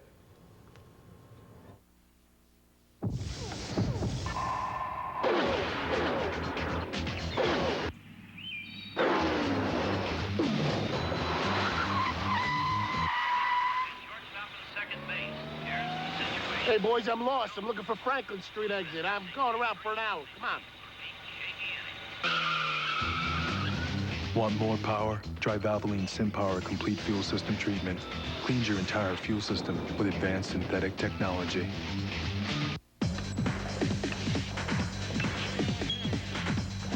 All right. Who can solve this? Mr. Montez. Last Saturday in the Army Reserve, I figured out how to link up 23 Bradleys, 40 tanks, 60 Humvees, 4 medevac units, and 7,000 troops on the move. On Monday, class was no sweat. Not bad, Mr. Montez. As little as 1 weekend a month, 2 weeks a year. Army Reserve. For more than 30 years, the National Association of Collegiate Directors of Athletics has been the professional and educational association for thousands of individuals at colleges and universities nationwide. The NACTA Sears Directors Cup honors all sports champions in NCAA Division I, II, III, and NAIA. And the NACTA Foundation has awarded more than $6 million in postgraduate scholarships. The leaders in intercollegiate athletics. We are NACTA, the National Association of Collegiate Directors of Athletics. This is Valvoline Halftime 2000, Times Square Stadium. Tough to get a ticket. If you can't get inside the stadium, move over to the ESPN zone. They'll have all the games and all the scores and all the highlights. The second half is coming up. A reminder, tomorrow at 2:30 Eastern Time is the annual Kickoff Classic. For a preview, here's Keith Jackson. There is no question but what Penn State's Joe Paterno has to be a central figure in this first college football season being played in the 21st century.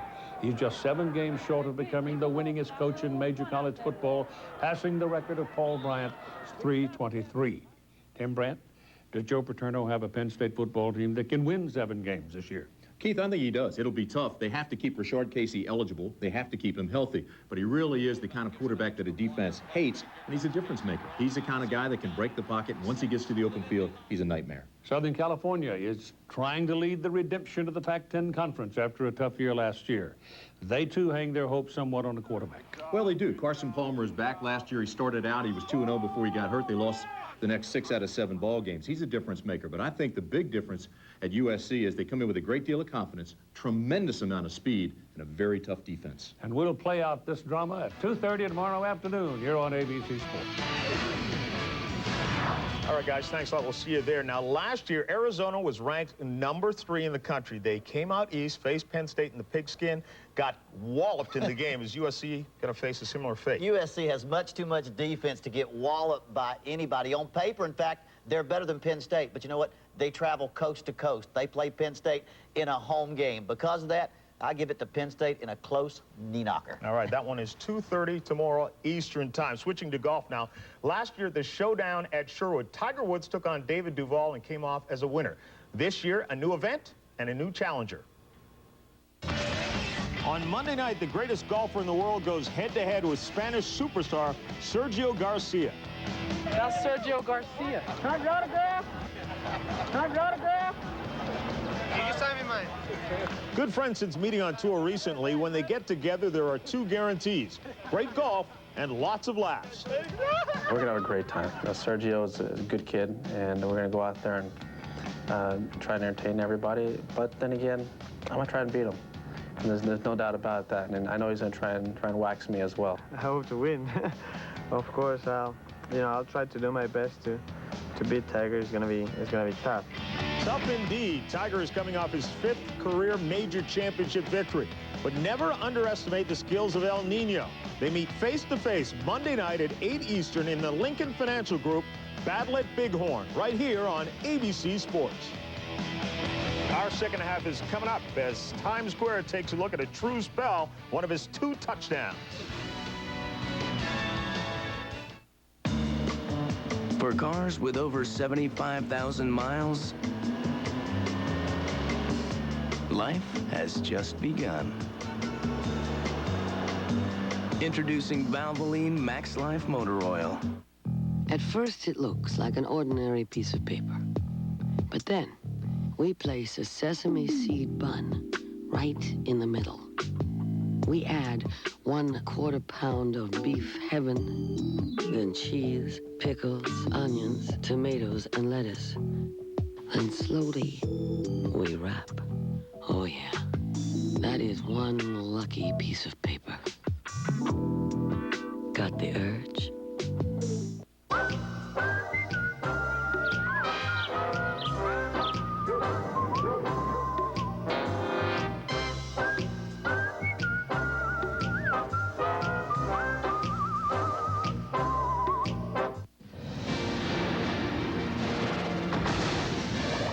Valvoline Halftime 2000. You can always tell the guys who use Valvoline. Now that my son's a bit older, I can share advice with him. About women, for example. It's really important to remember that when you really like a girl, you should play it cool. Women are much more interested if a man isn't a sure thing. It's true. Dad, that's my advice. Monday night at 8, 5 Pacific on ABC. Witness a clash of greats. One, the Spanish sensation known as El Nino. The other, already a legend. Tiger Woods, Sergio Garcia, the Lincoln Financial Group Battle at Bighorn. Welcome back once again to Times Square Stadium. The second half is coming up, but first it's time for the Burger King Spotlight. Each week we will highlight a player who had big impact for his team on the field. We begin tonight with USC linebacker Zeke Moreno. Zeke Moreno was all over the field last season as he became the leading tackler at Southern Cal. This year, he's the undisputed leader of the Southern Cal defense. The way he handles himself on the football field, I mean, he is absolutely confident all the time in his ability. And he's quiet and firm about it. And the leadership is there. John, you had to know Zeke was going to be a good football player. His mother, Arsenio, once played on a women's football league team called the Mighty Mamas. There had to have been a Bowden coaching in that league somewhere. You got to believe. Stick around. The second half is coming up after this message and a word from our ABC stations.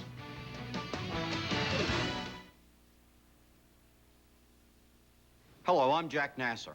As Firestone has announced its safety recall of tires equipped on some of our vehicles, I wanted you to hear directly from me on what we are doing to ensure your safety. We've been working around the clock to identify the problem and replace the affected tires as quickly as possible. Most likely, your vehicle is not affected. This past week, we've identified over 30 replacement tire brands, and we have expanded the number of outlets where you can go to get new tires. In addition, to meet short-term demand, we're stopping some vehicle production to increase the supply of tires. You have my personal guarantee that all the resources of Ford Motor Company are directed to resolve this situation. I want all of our owners to know that there are two things that we never take lightly: your safety and your trust. Thank you.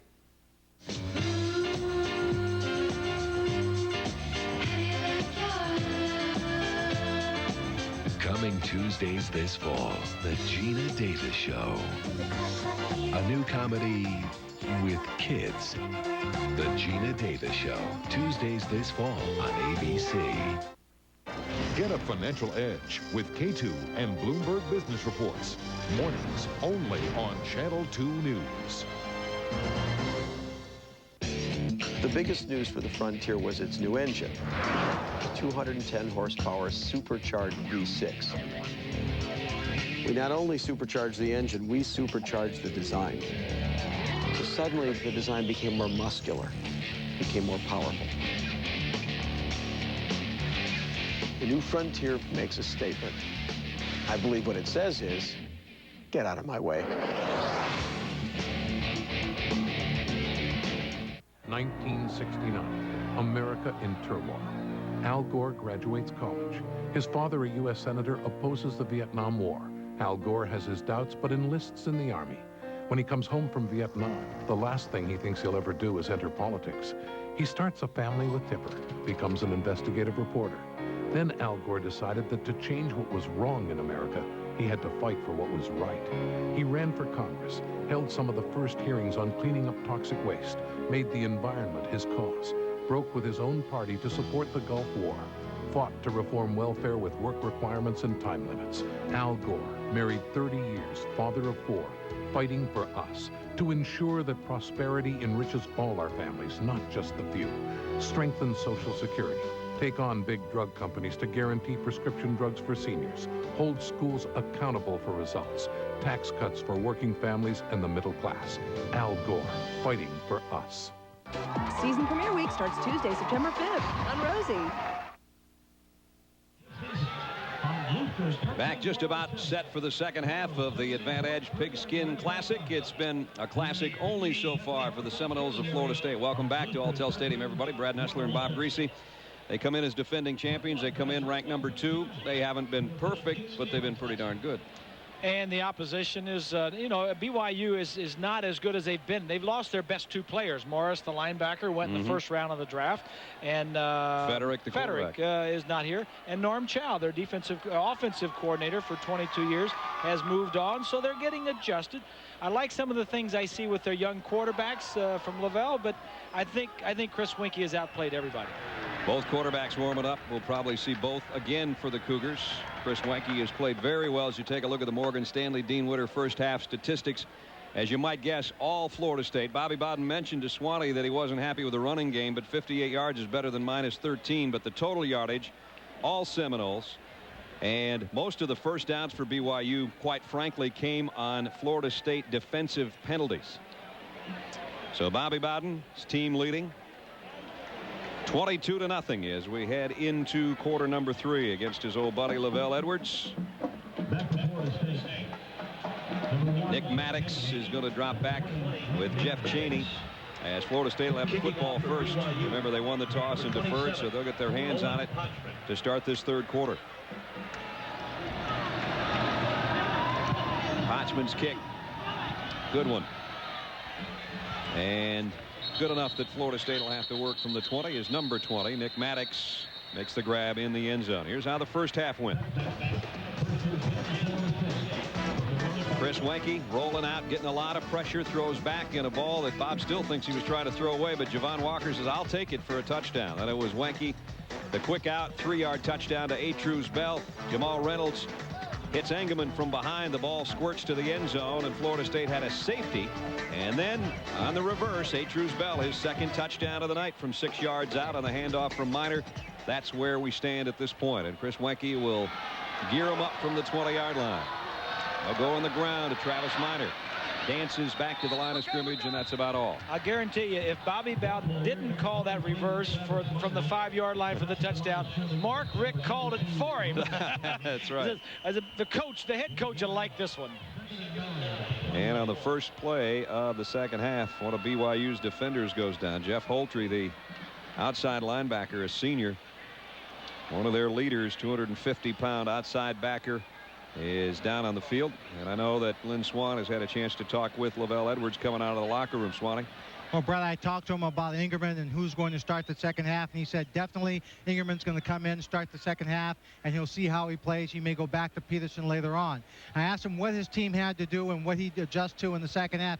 He said, we're up against a really good football team. This Florida State team is loaded. What I want my guys to do is come out and to execute, not to give up, to go out and try and get better in the second half. He understands, I think, what kind of talent he faces. He doesn't want to lose the confidence of his team. He doesn't want to get them too far down, so he just wants them to improve. He knows that the odds are at this point, they're probably not going to come back and beat this good Florida State football team. He was saying the other day, Swanee, that he just wants to come out of this healthy and move on and win the conference. Well, Staley has a concussion. He's not going to play the second half. The defensive lineman, he's going to be evaluated. He won't play. And right now they've got another player down, so he's kind of losing that battle right now, and he just wants to hold it together. In fact, they're still working Jeff Holtry, who is still down at the line of scrimmage. They have to go to Virginia next week.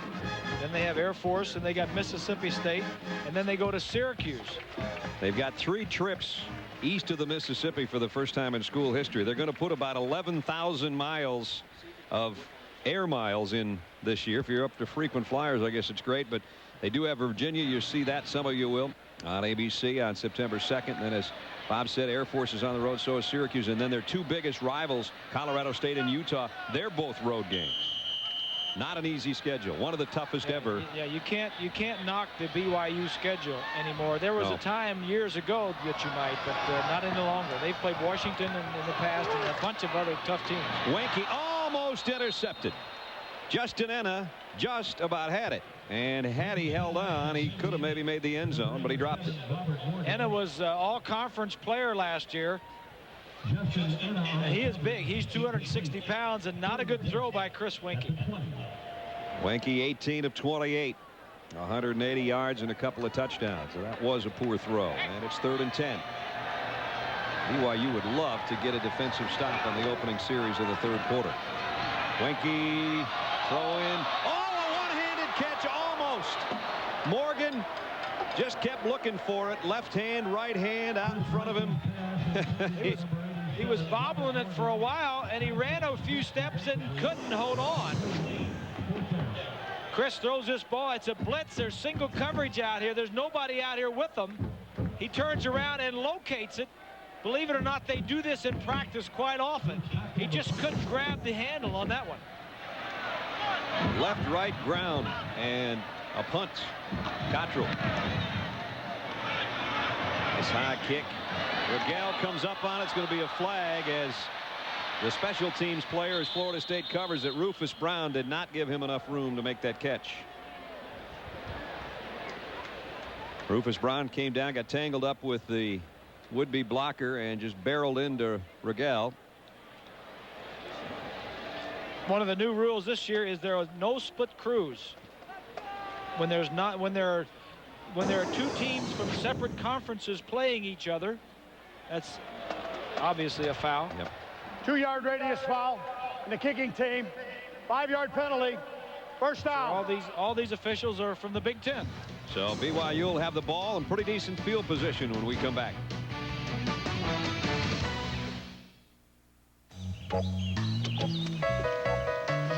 Hey, Shannon, I'll give you 2 shots in this hole.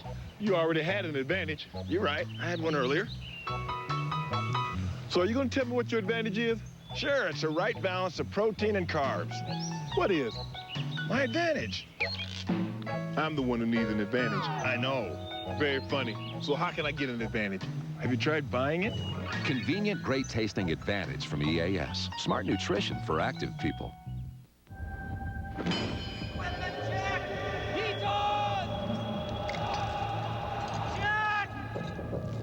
Ascender!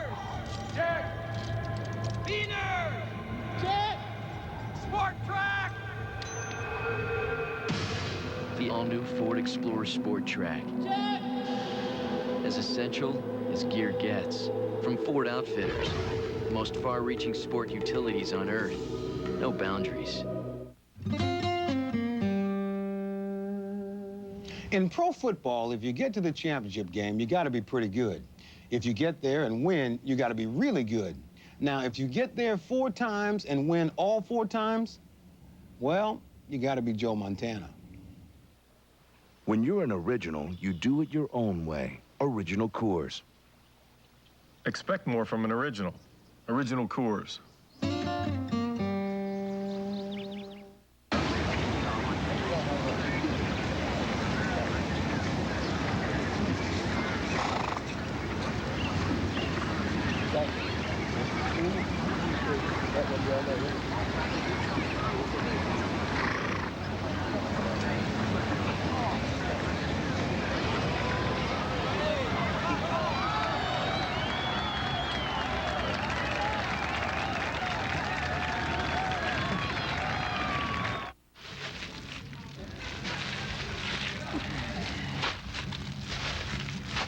Penn State USC, the kickoff classic, Sunday on ABC.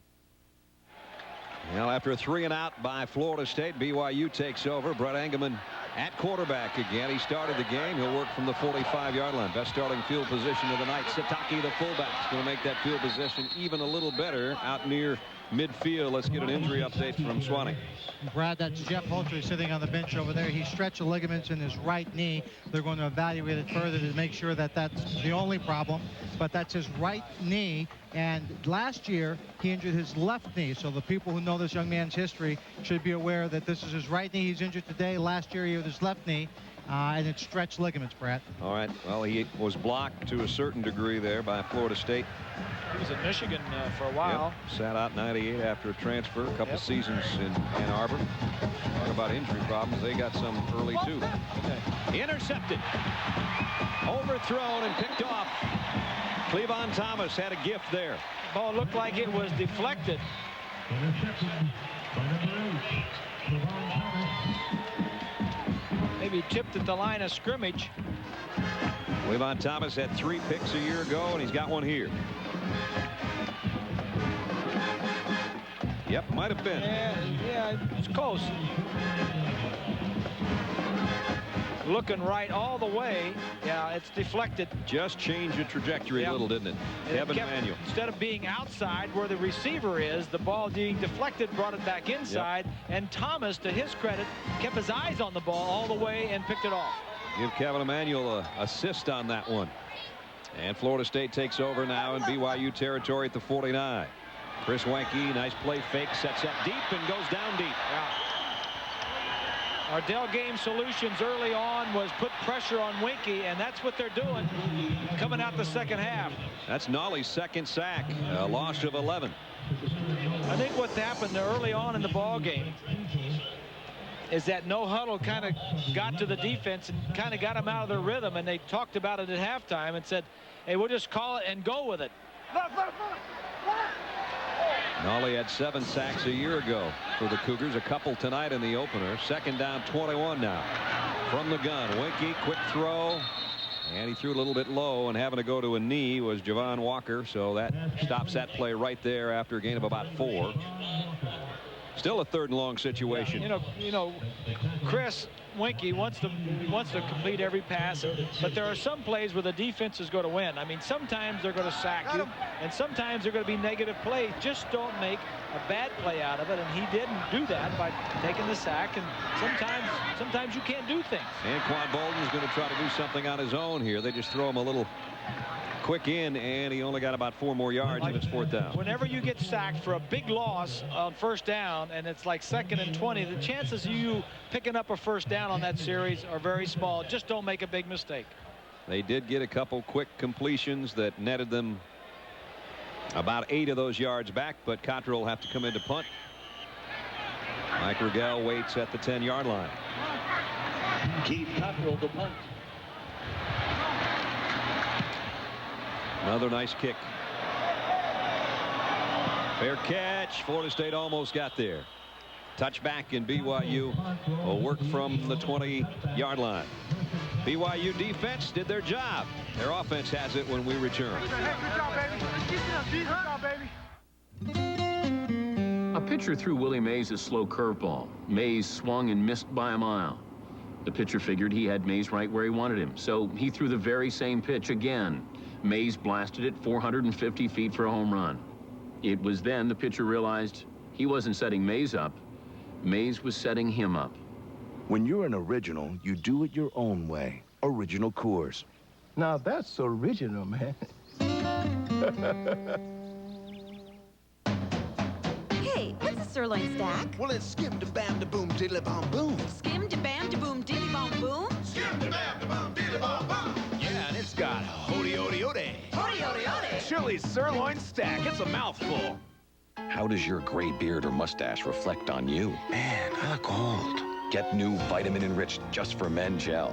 The Rejuvenator, specially made to penetrate coarse gray in 5 minutes and match your hair. The Rejuvenator, Just for Men gel. Zoom, zoom. Zoom, zoom, zoom. Zoom, zoom, zoom. Yeah, zoom, zoom, zoom, zoom. Zoom, zoom, zoom. Yeah, yeah, yeah. Zoom, zoom, zoom. Yeah, yeah, yeah, yeah, yeah. Zoom. Yeah, zoom, zoom, zoom. Yeah, zoom, zoom, zoom. Yeah, you know, yeah. Zoom, zoom, zoom. Yeah, zoom, zoom, zoom. Yeah, yeah, yeah, yeah. Well, the news is your LDS mission is in Jacksonville, Florida. That's some of the BYU faithful here. Yeah. At Alltel Stadium. Their team's down 22-0, though. As Florida State, though, again, was a 3-and-out. But BYU has only gotten to the 35-yard line of Florida State. Had an interception, gave up a safety. They have struggled offensively. Had one good-looking drive early in the first quarter. Engelman from the shotgun. On the roll. Got a man open across the field and found it. Penalty marker down as he got tagged out of bounds. Let's see if it's going to be a late hit on Florida State. Looked maybe like Jarrell Hudson got over there and hit him as he let go of the football. There was a couple Knoll defenders over on that sideline as Brett had to take a shot to get that pass thrown back near the hash mark. So it's first down either way. He'd probably like to have the completion, but they're going to take the penalty. Roughing the passer. Defense. 15 yards. Tacked on. First down. There comes Hudson. Yeah. He got the interception at the end of the first half, as you mentioned. And, Florida State has always been lived on the edge as far as penalties are concerned. They've been the most penalized team in the ACC for the last 3 or 4 years. They usually don't mind the aggressive ones. They don't like the mental error ones. Yeah, they don't mind the defensive ones. They hate them on offense. Yeah. First down at the 46. Engelman steps in, fires in and out of the hands. Maybe should have been caught by Rigel, but he couldn't hold on to it. Another reminder, Monday night in an ABC Sports primetime event, Tiger Woods is going to go head-to-head against one of the PGA Tour's rising stars. If anybody can match up with him, well, at least Sergio Garcia can give you some fun. It's the Lincoln Financial Group Battle at Bighorn. Woods versus Garcia. That's Monday Night Live at 8 Eastern, 5 Pacific, right here on ABC. Follow the hole-by-hole action of the Battle at Bighorn with analysis and recaps online at abcsports.com. How can you be that young and be that good? I don't know. Second down at 10. Nice play fake by Brett Engelman. Now sets up, is going long. He's got a man out there who stumbled and couldn't quite make the catch. Ben Horton, had he not tripped at about the 22-yard line, may have been able to haul that one in. Yeah, this is a well-designed play. I like getting the quarterback out of the pocket. He had single coverage down there. Horton just couldn't keep his feet and outrun the corner. Bottom of your screen, there goes Horton. Watch him trip just a little bit. A little holding there. Yeah, that could have helped it, I guess. There was the slip. Cody, the veteran that he is, this is his 4th year as a starter out there on the corner. But sometimes you get away with it. Mickey Andrews, a longtime defensive coordinator, says Tate Cody has had a sensational preseason camp. Another one in the long line of great defensive backs that have played for Florida State. We've got a timeout with 10 minutes, 54 seconds remaining in the third quarter. Score remains a shutout for the Noles, 22-0. An ABC Sports presentation of the Advantage Pigskin Classic is brought to you by Advantage Nutritional Products, smart nutrition for active people. Ford Motor Company, Burger King, Got the Urge, and Original Coors. When you're an original, you do it your own way. Original Coors. Beautiful nights. St. John's River outside where everybody hangs out down here by the river. Boy, you get down here for a Florida-Georgia football game, and you can't find a place to walk down there. You know, I played in this stadium back when I came out of Purdue, playing with the Dolphins when it was the old Gator Bowl. Yep.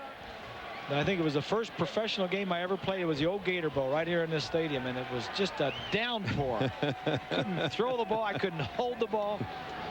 If you haven't been down here since those Gator Bowl days, you wouldn't recognize this place. They've really done a nice job and on the water, and it's just delightful.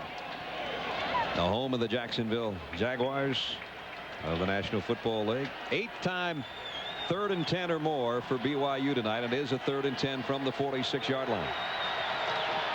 Engelman, little stunt coming from the defense, and they got him.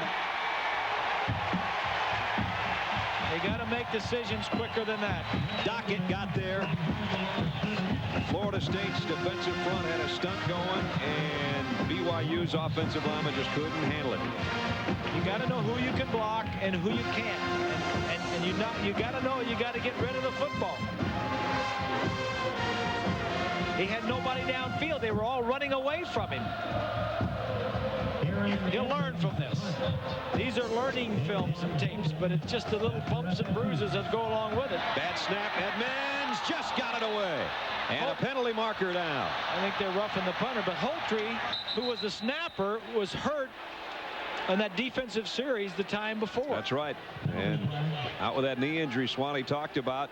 So the backup long snapper comes in. They're trying to say that they got a piece of that punt and shouldn't be roughing the punter penalty. The officials are disagreeing. So BYU is going to get to keep the football. Tough way to earn it for Edmonds, but he did it. Took one for the team. Yep. Personal foul. Roughing the kicker. Defense. 15-yard penalty. First down. So another personal foul penalty. They had one, remember, on Hudson earlier on this BYU drive, and now on the special teams they pick one up, and that gives it back into the hands of the BYU offense. 10:06 to go third quarter. Let's take another look. See if we can see if anybody touches the ball. Can't tell from there really, but that is definitely roughing the punter. Patrick Newton got down there and clipped his heels. So it's first down, Cougars. Brigham Young at its own 49-yard line. Looking for points.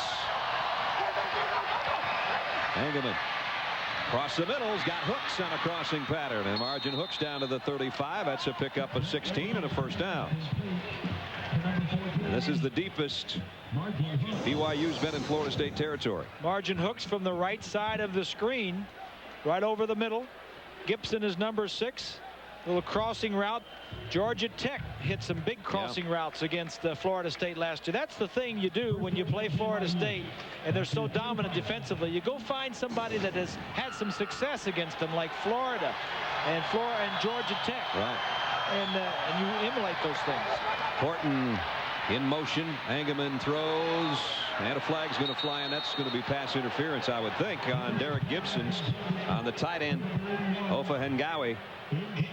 He was draped all over him on that short pass, so it's going to be another Florida State penalty, I think. Pass interference. Defense. Spot foul. Automatic first down. 10 Florida State penalties, and the 5th on the defense, and the 3rd here in this last series of downs.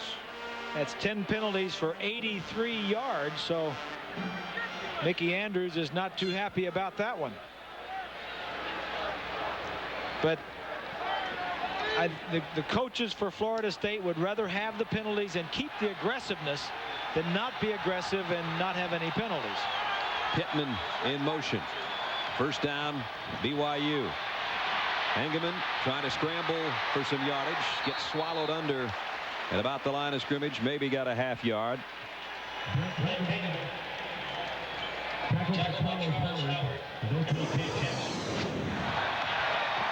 Florida State pressure. He's got game. Nobody was open anywhere. Jackson was the guy that finished him off. O.J. Jackson, a sophomore. A lot of young defensive linemen are going to get the opportunity to play for Florida State. Both Jacksons, O.J. included. Chris Woods. Second down and 9. Engelman from the shotgun. And it'll take too much time. They whistle it dead. Just when BYU was moving in the right direction, they're going to move back. Prior to the snap, ball start, offense, 5 yards, still second down. Now they're back outside the 36.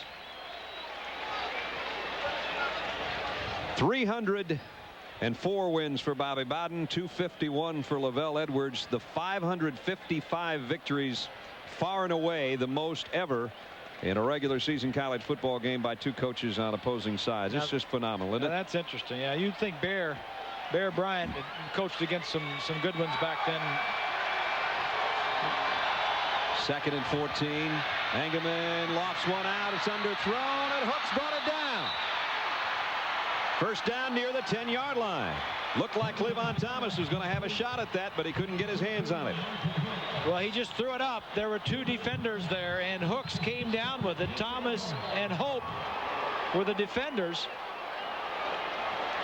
And for the first time all night, BYU has a little hope now. Just throwing it up. Margin Hooks. Good catch. Caught 60 balls last year, 7 touchdowns. And he is their go-to guy, no question about it. Florida State, I believe, has taken a timeout with 8:23 remaining in the third quarter. And Margin Hooks will come over to talk to his head coach. His team trailing 22-0. At first, it looks like an ordinary piece of paper. But then, we place a sesame seed bun right in the middle.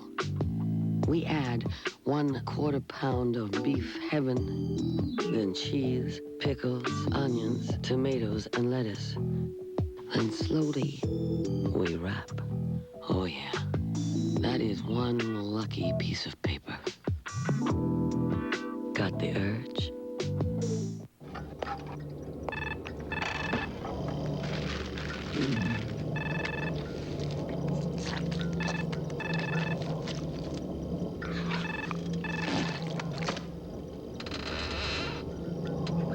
You know those late fees your bank charges? Maybe they're not your fault after all. Just to be sure, Discover Card lets you pay your bill online. So take control. And remember, there's always something more to discover. This is a rental car. It's just a car, not even your car. So what's the big difference when you're choosing? Price. You search, get the rates, and what you're really looking for is a great car at a low rate. That's thrifty. Just the things you'd expect from a worldwide car rental company. Things like great cars, great service, airline miles, Blue Chip Express program, the works, and at a low rate. So the next time you need a rental car, call Thrifty. Just what you want, just Thrifty. The phenomenon continues on ABC.com. Go online to the ABC.com store and get cool stuff or play Millionaire anytime. Click on ABC.com today. BYU looking for any kind of spark during that timeout, and Hans Olsen came over and got in his quarterback's face and said, we need points and we need them now. That's just outside the 10. A senior talking to a sophomore right there. Horton in motion. Engelman lofts it out, intended for Peterson. Penalty marker down. Flag thrown in the direction of Tommy Polley. Let's see if he was caught holding. Nope, it's going the other way. Yeah, that was just good coverage all the way around by the secondary of the Seminoles.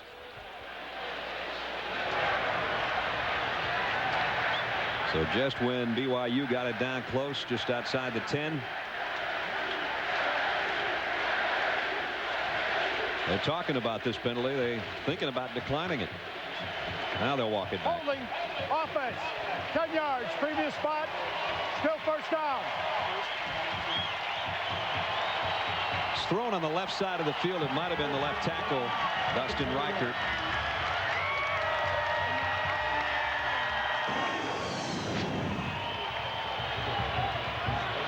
There's the takedown right in front of Eggman. Yeah, the takedown. Yep. And that was the left tackle. So now it's 1st and 19. McDonald and Sataki behind Engelman. 2 tight end set, lone wideouts. Jonathan Pittman. Florida State showing blitz. They back out of it. Engelman's in trouble anyway.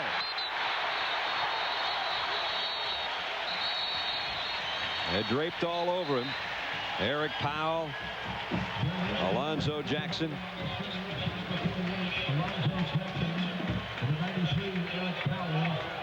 Prior to the ball being snapped, we have a delay of game. Offense, 5-yard penalty.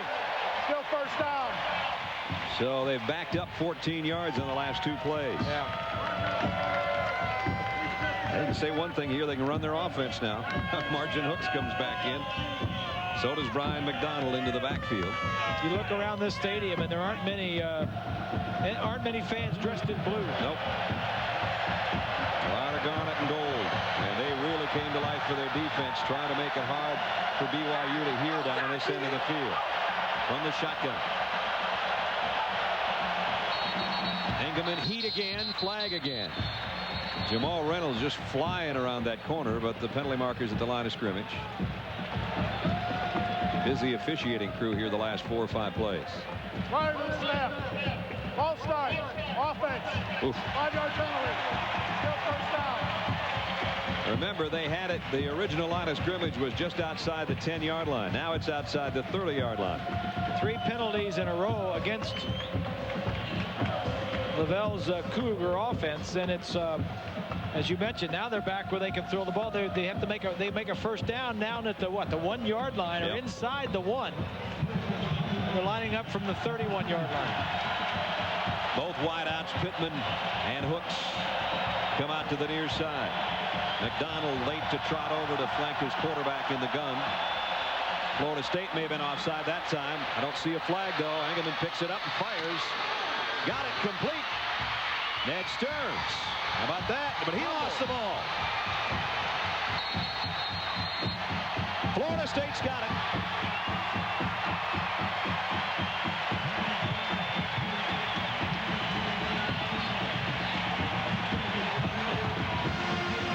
I think Tommy Polley came out of that pile. It was a good play by Stearns until the very end. Stearns, the backup fullback, catches a nice little swing pass. I don't see a flag though. Now he gets away from 2 tacklers. That's Cody. Jennings, number 44, I think knocks it loose and then maybe gets it. Jennings definitely the guy that stripped him. Gibson was in there also. Florida State got it back now at their own 13-yard line.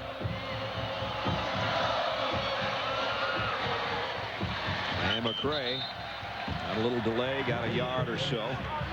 That's 3 turnovers now for BYU, plus the safety that was really another turnover. It was a fumble in the end zone that they recovered themselves. So starting to turn the ball over, getting a little bit tired here in this heat.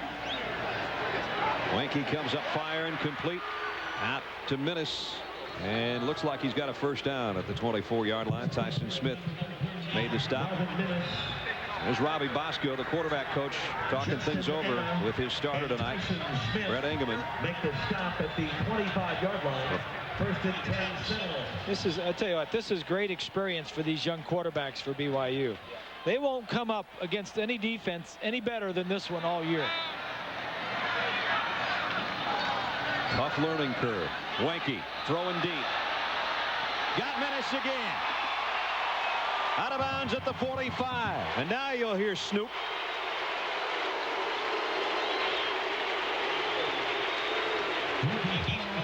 been one of his favorite receivers in preseason. This is what you see down here. You've got just these two players on one half of the field.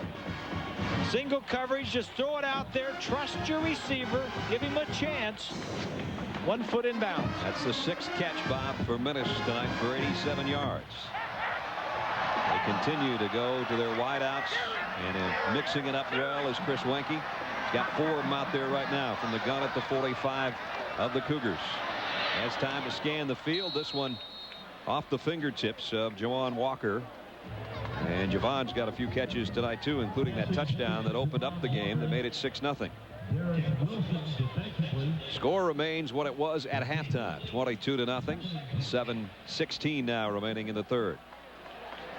Again, without the huddle.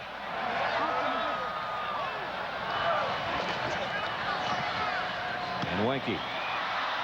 That one was caught twice out there inside the 40.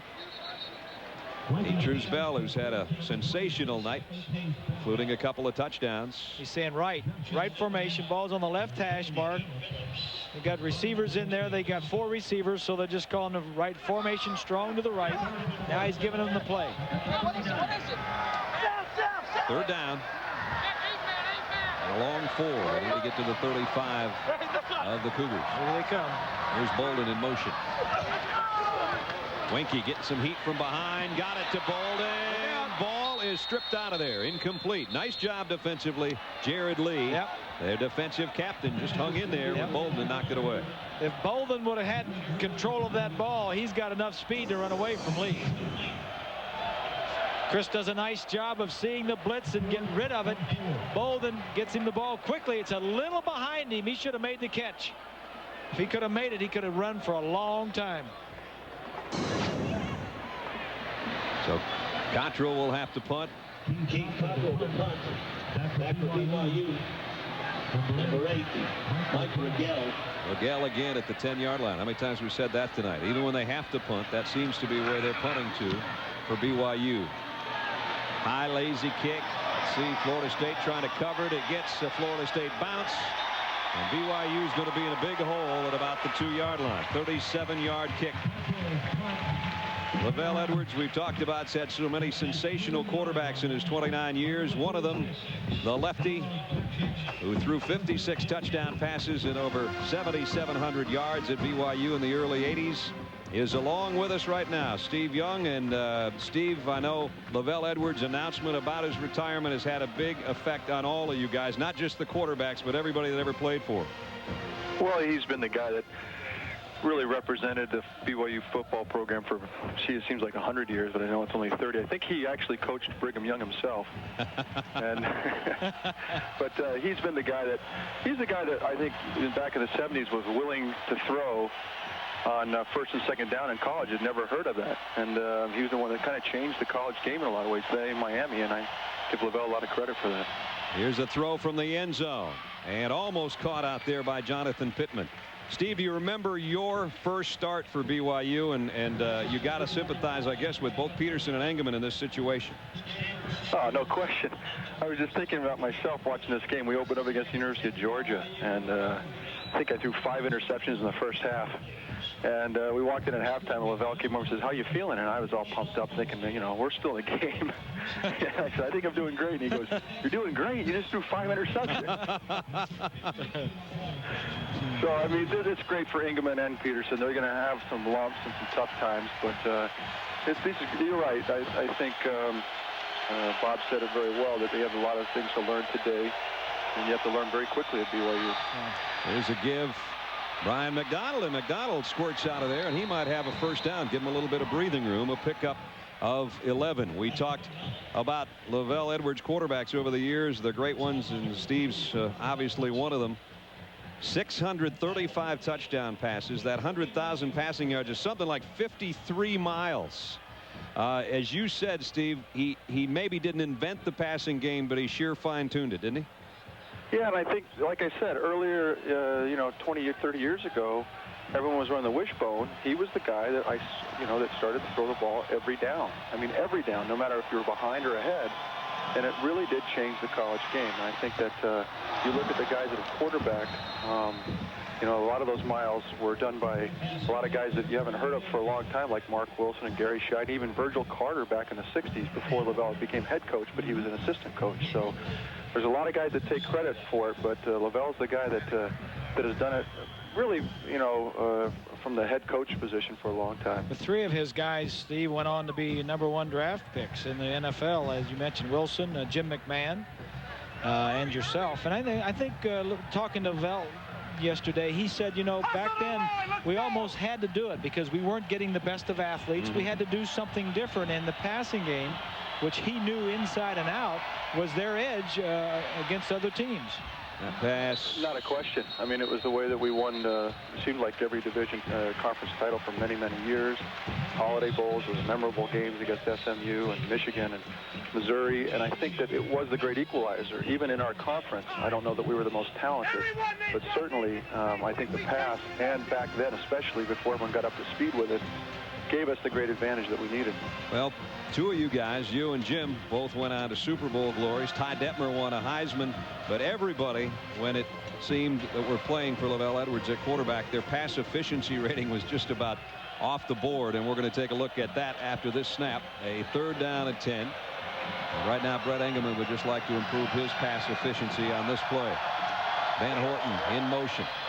Engelman stands tall down the middle and got it complete. Margin hooks, and it looks like it's good enough for a first down, a pickup of about 12 out across the 25-yard line. Now look at the pass efficiency career marks. Danny Werfel 163.6, and then look how many guys from BYU show up in the top 9. That's phenomenal.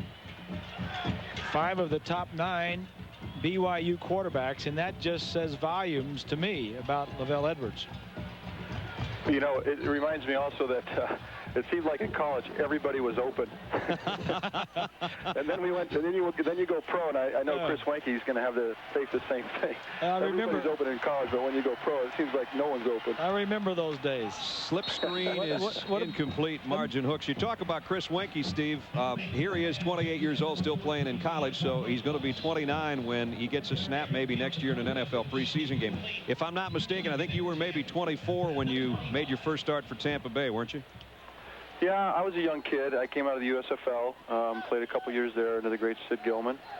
And, you know, he's going to have to face, you know, Roger Staubach came out of the Navy at 28 and had a wonderful career. There's a lot of good years if you stay healthy. I think he can do fine. I just, like I say, any young quarterback in the NFL, make sure you learn the pro game as quickly as possible, because if you don't, they'll throw you out of town.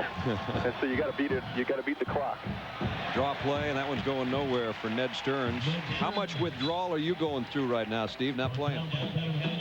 Well, you know, I was just sitting here with my wife, feeling our baby kick in her stomach, and I thought to myself, it's pretty cool watching football and doing that. It's been, you know, you miss the competition. You miss those, the intensity of the competition in the NFL. But, you know, it's time to move on and making changes in my life. It's great. Well, get out on the golf course. You want that competition.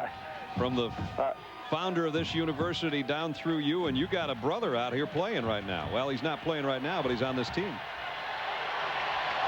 Yeah, he is, number 36, my dad's old number. Here's Engelman under a blitz. Throws, got a man, complete out to the 40-yard line, Jonathan Pittman.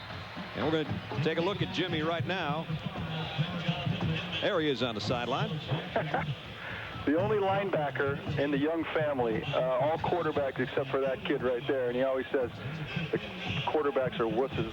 So, you know, he's taking a beating in our family, but he just got off a church mission for 2 years, so he's trying to get his sea legs in football back. But he's a fine young player and a great guy. I know he's a heck of a lacrosse player, was on their national championship team, so he's out there, and we got him a little FaceTime by Big Brother being on the phone with us today. That's as close as he's going to get today.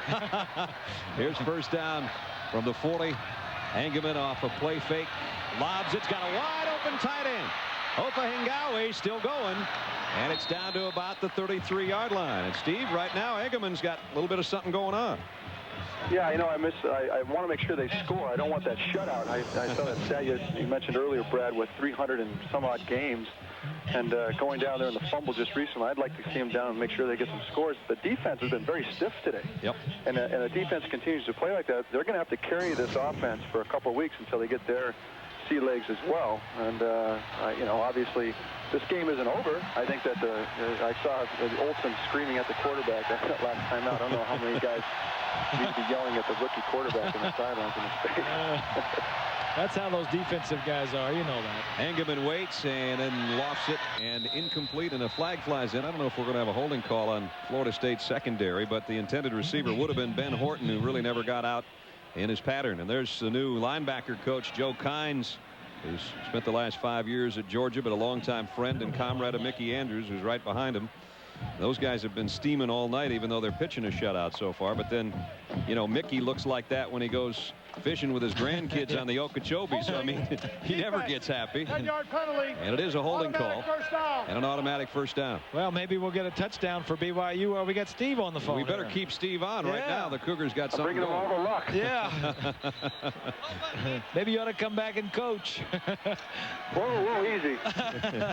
Yeah. This drive started, remember, for the Cougars back at their own 3-yard line. I know Barb doesn't want to hear that. Now at the 23. As Steve Young mentioned, 312 games without a shutout. Pass incomplete. And intended for Horton. It'll be second down at 10. You know, Brad, speaking about Lavelle Edwards and number 36, my dad's old number, we used to joke that my dad was led the conference in rushing in 1957 or something like that with like 320 yards. And I used to joke with him when I was playing for BYU that we get that in a half.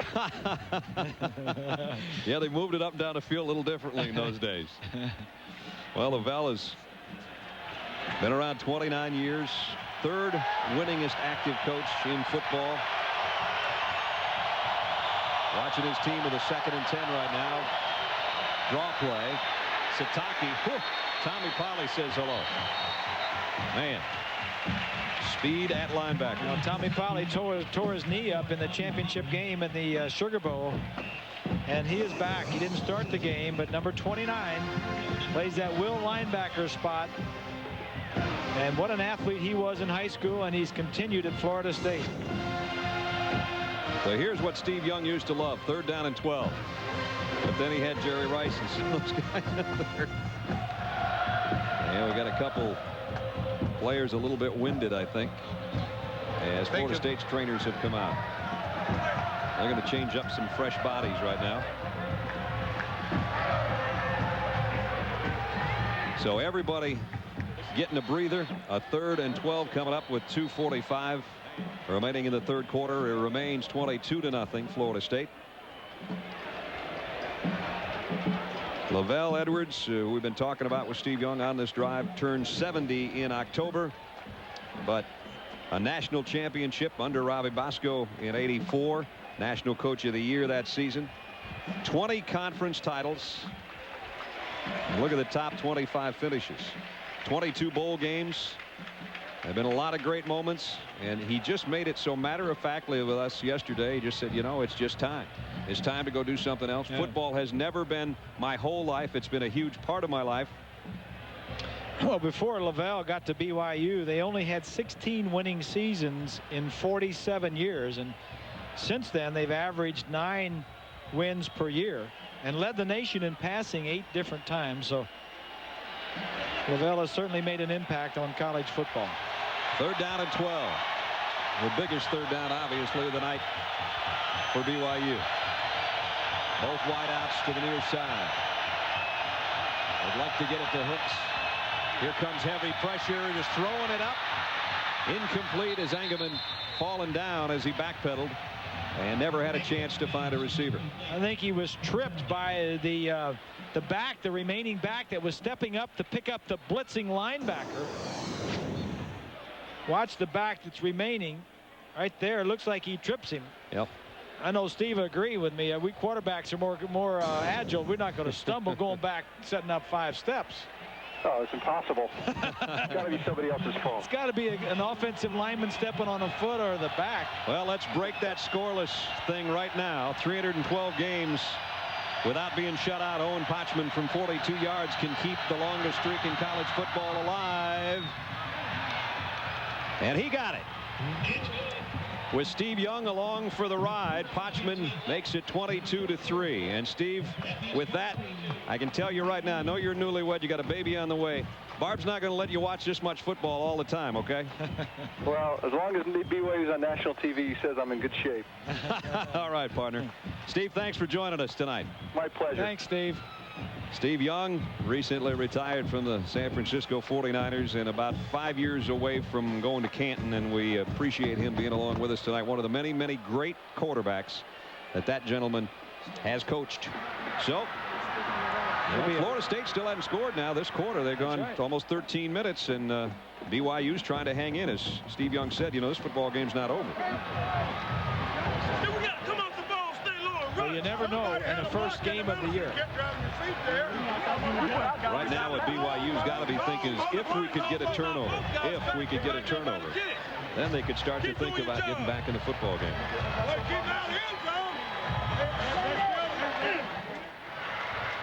A 73-yard drive took a little over 4 minutes.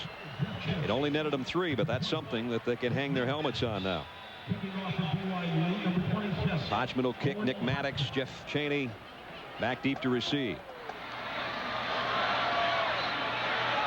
And it's Maddox about 7 yards deep. He's talking about NFL football. Terrell Davis, the Denver Broncos, will take on the MVP of the Super Bowl, Kurt Warner and the St. Louis Rams. Join Al Michaels and company, and that includes Fauci and Dennis and Eric. Everybody will be there. That's Labor Day, September 4th, 9 o'clock Eastern, 6 Pacific. Monday Night Football. And there's two pretty good running backs in you. Two pretty good running backs. Terrell Davis is back and healthy, and what a year Marshall Faulk had last year, huh? I said to you today, I said, Brian having fun, and you said he's having a lot more fun with Terrell Davis behind him, right? That's for sure. Here's Travis Minor out of the backfield, and penalty markers fly late into the backfield. Screen pass complete to number 23, Travis Minor. Kelly, the linebacker, makes the hit. The flag was thrown in the pocket. I don't know if there was a late hold on Florida State. I think there was. They might want to decline that one because they got a pretty good stop on the play. No, yes, that would be first. Bill Lemonnier, the head referee, the Big Ten crew. Holding. Offense. Penalty is declined. Second down. Yeah, they could decline it because Isaac Kelly made such a nice play on Travis Minor. They don't have to give up the down. Yeah, one of the other rules changes this year that was initiated was they're allowing, in college now, they're allowing the quarterback to intentionally ground the ball. He's got to be outside the pocket, similar to the NFL rule, but he can ground the ball to avoid a loss of yardage. That was lost yardage by Minor, but it was the first pass completion also to a non-wide receiver. They go right back to the wide outs. Nice move by Minnis. Puts a little shake on there and got about 6 back. Justin Etta, the linebacker, made the hit. Etta missed him, and he's just waited around. He came back to him. Wanke, 2 touchdowns, 234 yards, and 7 different guys. Those are good numbers, but I'm sure Chris will tell you that we didn't get in the end zone. I did one of the games that Peter Warwick missed last year, and Chris Wanke had 11 different receivers in that ball game. That was against Miami. And this time his arms hit as he throws, and Minor still made the catch, but loses yardage going out of bounds. Going to be a completed pass, but a loss way back to the 11-yard line. Better off letting that one drop. Yep. Well, Hoke and Olsen and the boys got a little pressure, and here comes Florida State to punt again. That's their 4th 3-and-out in the last 5 possessions. So Cottrell now, this time at least he's not punting from midfield, and Regel's back there thinking, you know, maybe I can get a decent return and get it into Florida State territory. And they're going to need some help because offensively, I don't think you can score enough points offensively. You got to get a break on special teams. Here's Regel from the 42. And he is almost going to get into Florida State territory. Got it back to the 49-yard line.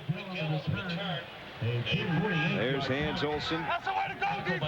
And we said both Phil Olsen and Merlin Olsen, who both played in the NFL, won a Hall of Famer. Merlin taught Hans the head slap. This is what he told us about it. It was when I was in junior high, and he pulls me out there and he says, well, you make sure you get low. And I was like, well, Merlin, remember, we don't have pads on. You get low. I'm like, Merlin, we don't have pads on. And then your head slap. I try to get a couple head slaps in during a game, just in respect of the other Olsons that have come through and gone. Oh, is he a piece of work? Engelman in the pocket looking for some help and fumble. That ball was dead. And he lost only about a yard before that ball squirted out of there. I imagine Merlin Olsen gave you a head slap or two. Oh, boy. You know, I was telling, you know, Merlin was very quiet. He was right next to me because he was a defensive tackle right next to the ball and could have said lots of things. Never said a word, but was always back in my backfield. But the guy next to him on the end, Deacon Jones, he was talking all the time. He said, I'm coming now, Bob. You know, I'm coming. I wasn't worried about Deacon. I was worried about Merlin. Well, that's just a piece of our conversation with Hans Olsen. We got more in the fourth quarter, which is winding close. Here's Hooks. Did he catch it, drop it, and get it? Nope, they're going to say incomplete.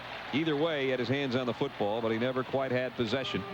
And we're down to 7 seconds. That's 5 drop balls by BYU. So really, the quarterbacks have done a relatively good job. Engelman is 12 of 27, 139 yardage and an interception.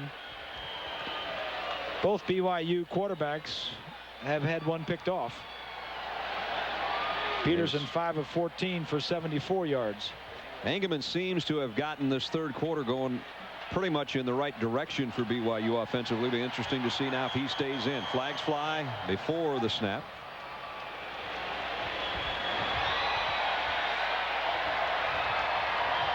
Substitution infraction on the offense. Broke the huddle with 12 players. 5-yard penalty. Still third down. There's the one you were talking about earlier, Bob. Yeah. Well, that's one that was in before. You can't have 12 players in the huddle and then break the huddle. Now, I'm sure Lavelle wasn't trying to deceive anybody. It was just a mix-up. First game of the year, you had 12 guys in the huddle, and you say, hey, we got too many receivers. Get out of here, and they all break the huddle at the same time. BYU 5 penalties this half, all on their offense, and this one has backed them up to a 3rd and 16 in the waning seconds of the third quarter. They trail 22-3. Engelman stands and waits and throws an interception picked off by Derek Gibson going the other way. Gibson down to the 32-yard line, and that ends that Cougar threat. And it also ends the third quarter. So the pressure was there. The secondary had plenty of time to figure out where Engelman was going with it, and they've got another interception. 22-3 at the end of the third. An ABC Sports presentation of the Advantage Pigskin Classic will continue after this message and a word from our ABC stations.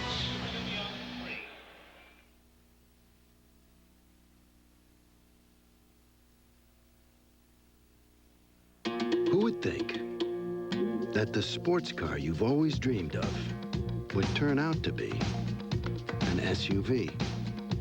The Mazda Tribute. Coming soon.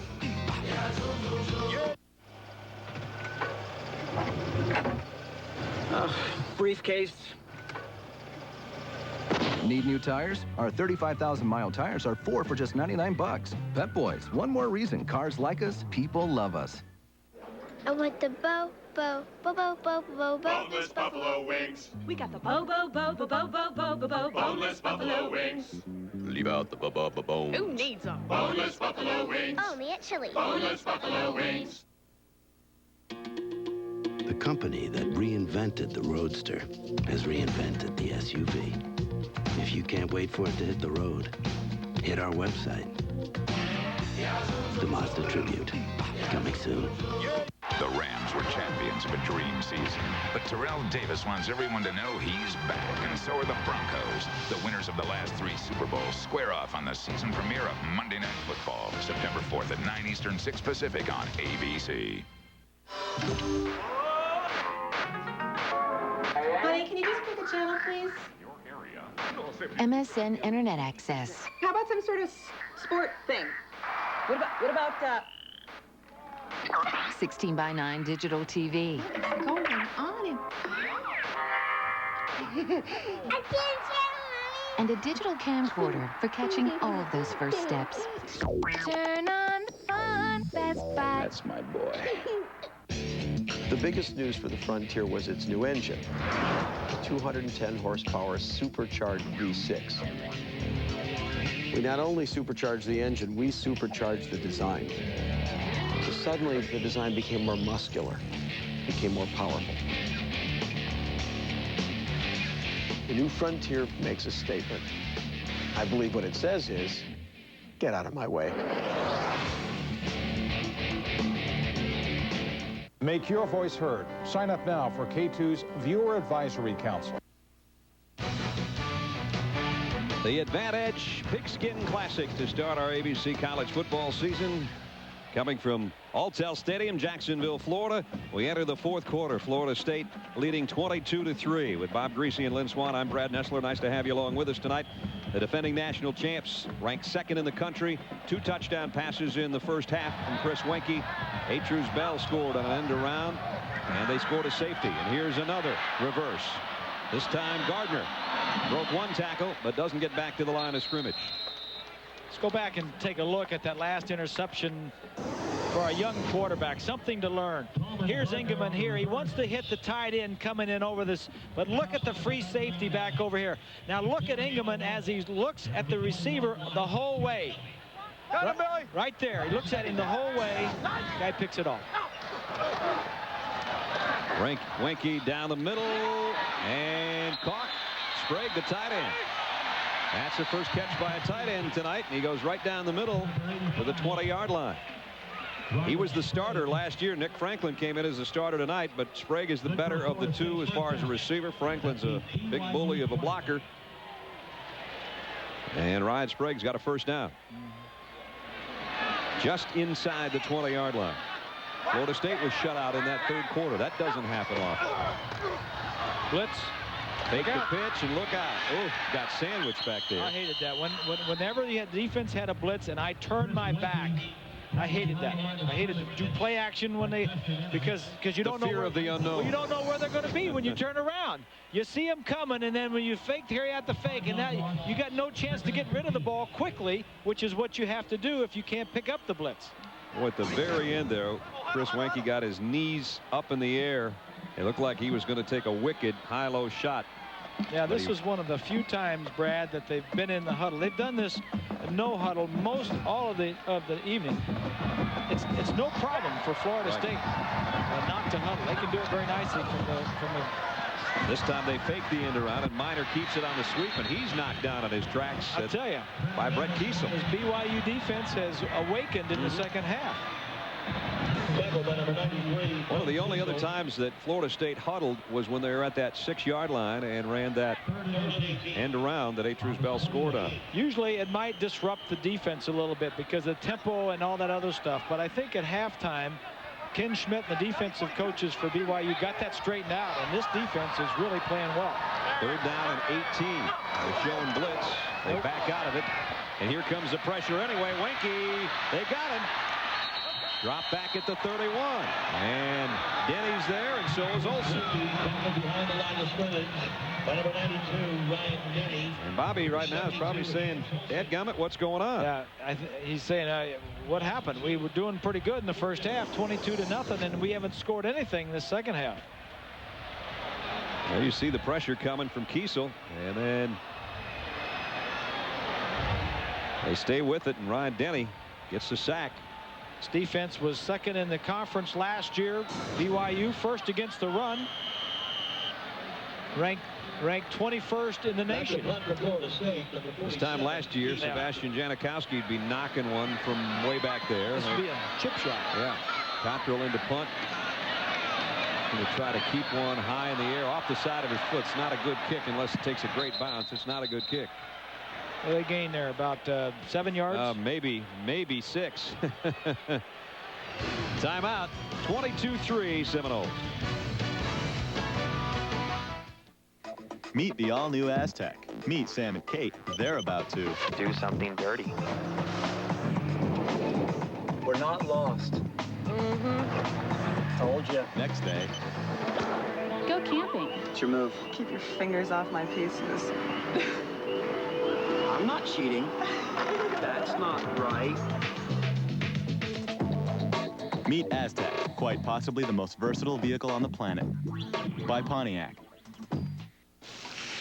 Great resume. What else you got? I want my baby back, baby back, baby back. Chili's baby back ribs, yeah, yeah. Barbecue sauce. We argue all the time as to who has the better lawn. And really, Scott's does it for all three of us. Now, during the summer, my grass takes a beating. What the grass needs is Turf Builder. It pumps it up, it rejuvenates it. You gotta feed it. Fall is the best time of year to put down Scott's Turf Builder.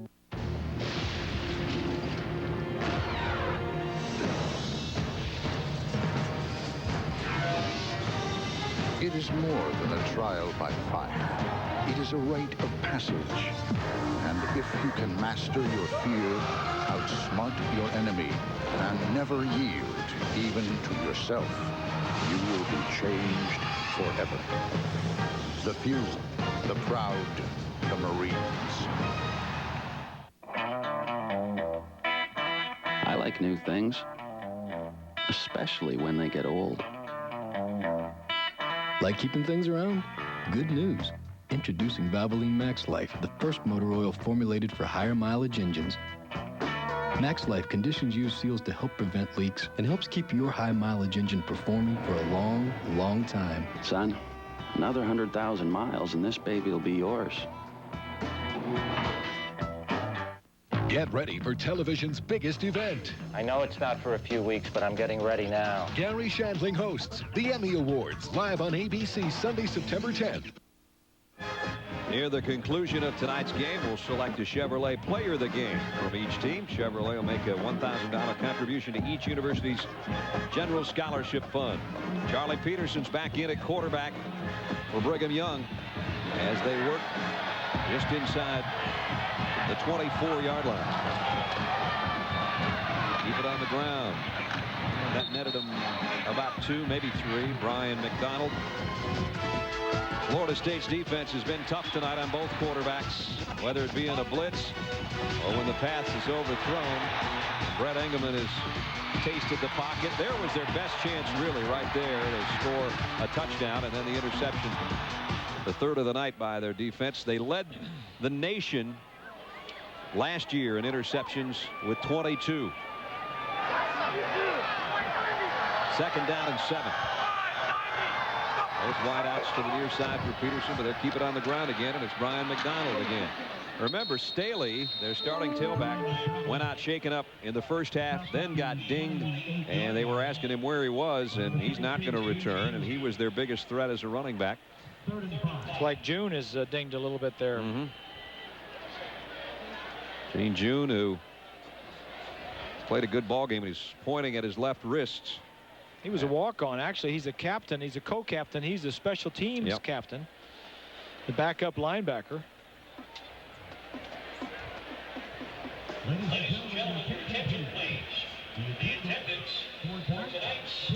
We've got a timeout with 10:54 remaining with the injury. We'll be right back.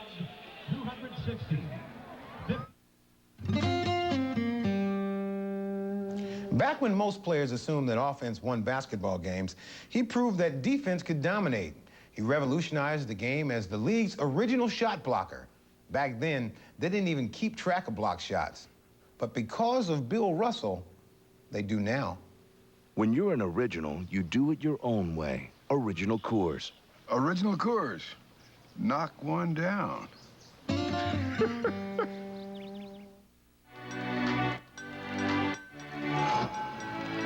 Yeah, like I could ever get in that kind of shape.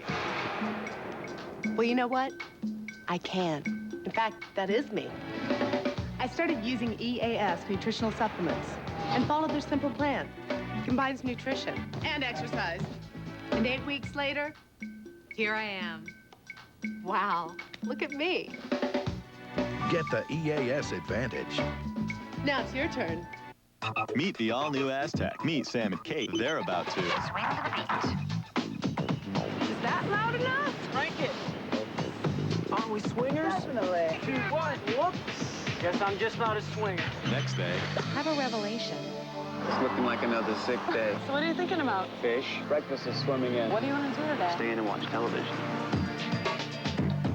Meet Aztec, quite possibly the most versatile vehicle on the planet. By Pontiac.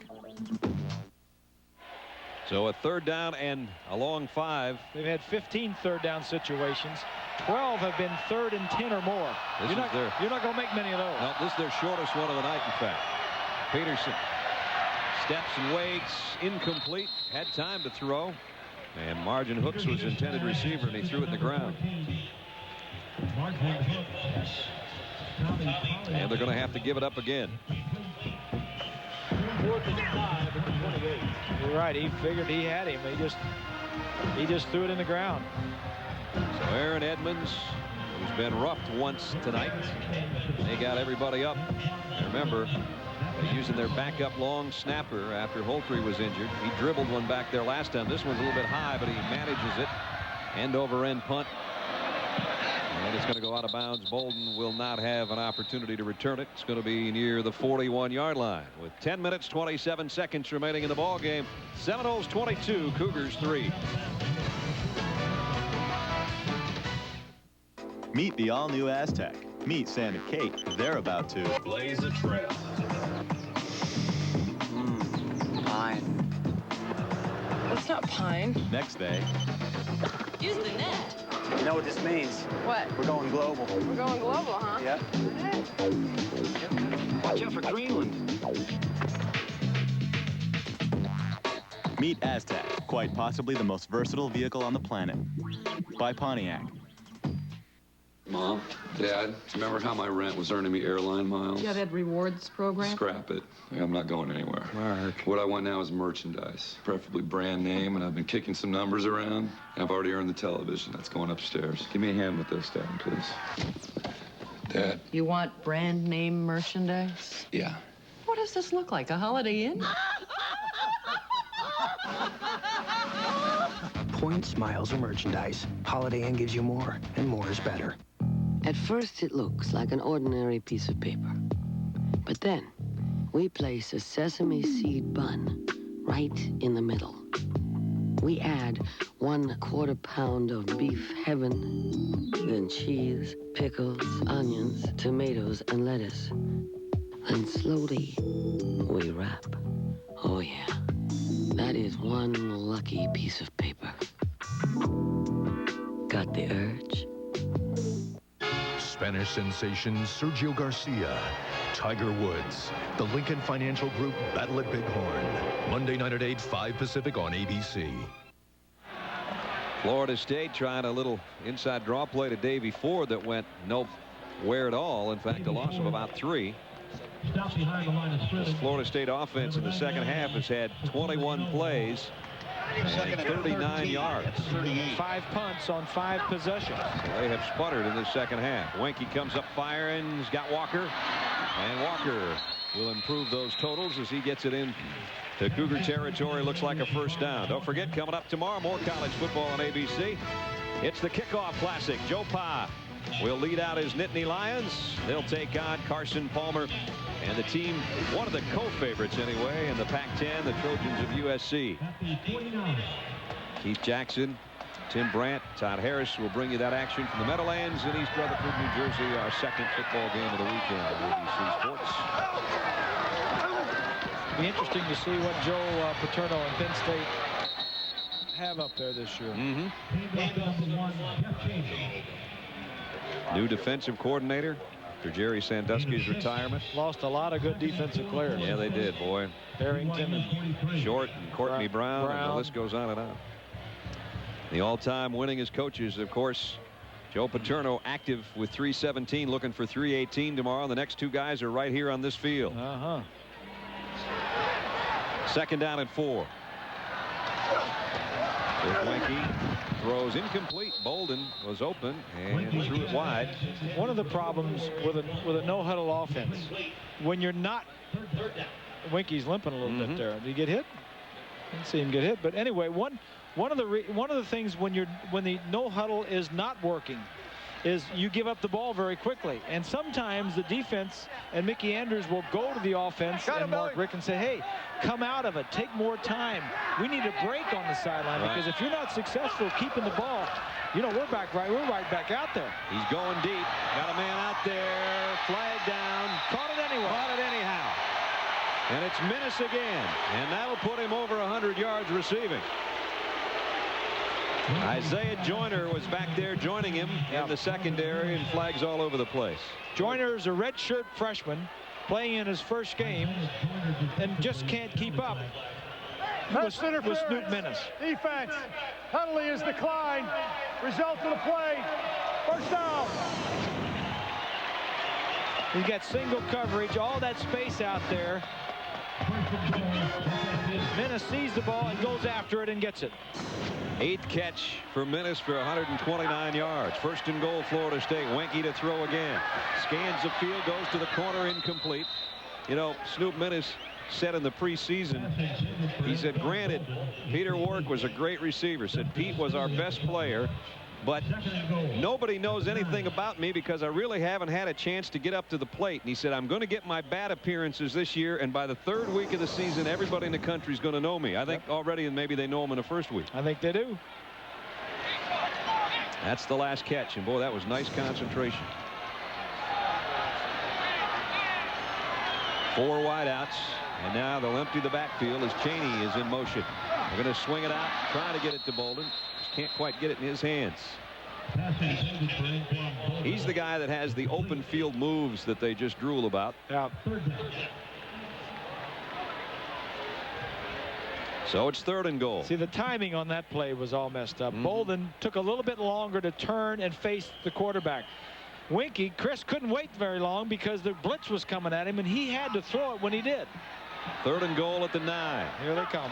BYU's going to bring some pressure. Wenke's got to get rid of it, and it's incomplete. They did a nice job to get the pressure on, and then Jared Lee was back there in the secondary to help break it up. See, that's the reason. That's the problem with using play action inside the 10-yard line, because they're blitzing, and you turn around and they're right in your face. I'd much rather just drop back and the guys run in there and stick it with them, rather than turn my back to the line of scrimmage. You know that Bobby Bowden wants to get this young fella a field goal because he missed one earlier. He missed an extra point earlier. And he'll line up from 27 yards from the right hash mark, trying to get his first field goal. And he missed that one too. That's going to drive that coach crazy this week. Score remains 22-3.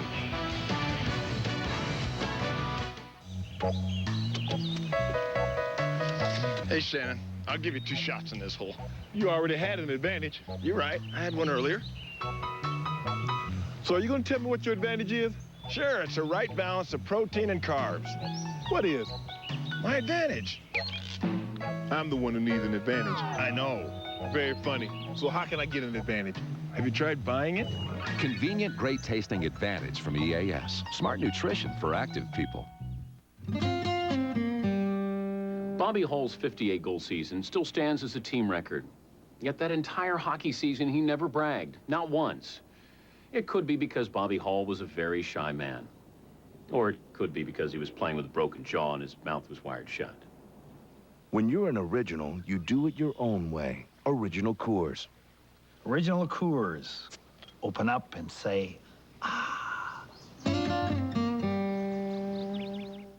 Meet the all-new Aztec. Meet Sam and Kate. They're about to catch a thief. You get the cooler, I'll get your 500 pairs of shoes. Thanks a lot. No problem. Okay. Next day. Take the stage. Can't you unload all this by yourself? Give me an eye. Aye. She shoots. He misses. Meet Aztec, quite possibly the most versatile vehicle on the planet. By Pontiac. Well, there's one of the loneliest guys in the stadium right now. Matt Munyon just missed a 27-yard field goal. And Bobby Bowden looks at that scoreboard, and it has not changed. Still 22-3. His team still has not scored in the second half. And BYU has only a field goal to show for their efforts tonight. Here's Peterson going deep for Hooks. Triple coverage. Ball batted in the air. Incomplete. 3 guys out there with Hooks.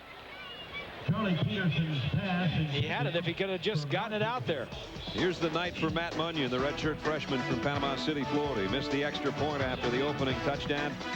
This one, field goal from 34 wide left. moments ago. Field goal from 27 wide left. And you just got a feel for the kid. You know it's his first shot. He wears 86 because at one time he was a wide receiver and a kicker. Now he's just playing wide. Yeah. Here's a toss. BYU on the ground with Marcus Whalen. Marcus Whalen, Gary. And Brad, you know Munyon's under a lot of pressure. Sebastian Janikowski, when he was here, accounted for 116 points when he was here for Florida State. And Bobby Bowden wanted Munyon to get in this ball game and just kind of relax. He didn't want to put him in a position where he would have to kick a field goal to win the ball game or stay in the ball game. Just kick extra points and not put any pressure on him. Give him some opportunities to feel what it's like to be into the ball game. But, you know, Bobby realizes that he doesn't have the luxury. He says every time we start a ball game now, we're about 20 yards behind because Janikowski used to put it out of the end zone each time. Now we can't count on that. Plus the fact we have to lose 15 yards. He says, you know, we might have kicked a field goal from the 40 or the 45-yard line. Now this year, regardless of who becomes a kicker, we got to come up about 15 yards before we can even think about letting our field goal kicker attempt one. You're 100% right. It changes the effect of what the offense can do and what the defense may be forced to do. And there's Brett Cimarelli, the highly heralded freshman that they had hoped would grab the kicking chores in preseason. He's been inconsistent, and then as Bobby told us, quite frankly, kicked too much and pulled a groin muscle, and he's going to be out a few more days, maybe even weeks. So their kicking problems may continue. That pass almost intercepted by Abdul Howard out of the secondary, intended for the tight end. Ofa Hengawi's been a busy tight end tonight. Couldn't hold that one. They're trying to get the ball to the tight end, and the safeties are reading the eyes of the quarterbacks. Both Ingeman and Peterson now have been guilty of looking their receivers and just following them across the field. Ofa Hengawi went out momentarily. Now trots back out there, and Hooks leaves the huddle and goes to the sideline. They haven't really gotten it to him like they wanted to tonight either. So two tight ends set here, and they'll keep it on the ground. Stearns met by a swarm of Garnet and Gold. Forward progress stopped and the whistles blow. Howard again came up from the secondary to help on the hit. Stopped by Abdul Howard. Well, we talked about the Dell Game Solutions coming in for both sides. Bob explained those, and one of the things was how the quarterbacks would do, and obviously Chris Wenke's gotten much the better of that. Well, both sides defensively wanted to pressure the quarterbacks, and Florida State has done a much better job of getting after the two quarterbacks for BYU. Third down and 11. Peterson from the shotgun with three wide receivers. They almost got to have this one. Look out. Leveled by Alonzo Jackson. Yeah. You have to know how much time you have. He did a nice job by stepping up in the pocket, but then you got to do something with it. You either got to throw it or run, or you're going to get a headache. Yep. Sure don't question the guts of these two quarterbacks, but their timing is no, and they'll be all right. They'll learn a lot from this tape here tonight. Now you can't come back like that. Whoa. They'll learn a lot. What a tough lesson. Oh boy. Florida State 5 sacks, 4 takeaways tonight. Here's the punt. Bolden trying to shag it down on the far side, can't get there, and it goes out of bounds. It'll be at about the 37-yard line with 5 minutes 36 seconds remaining in the football game. Florida State 22-3. This man right here is my great grandfather. He's the first cat herder in our family. Herding cats.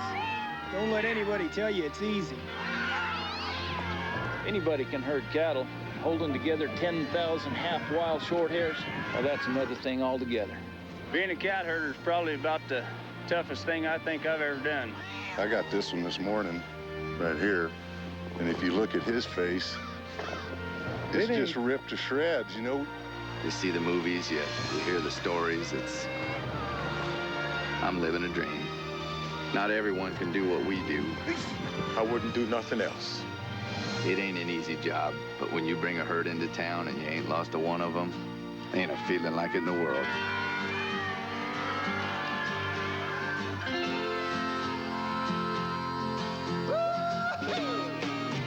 BDS, managing the complexities of e-business.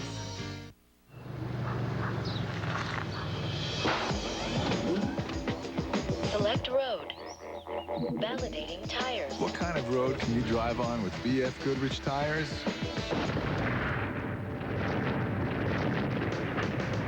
Enjoy. Any road you choose.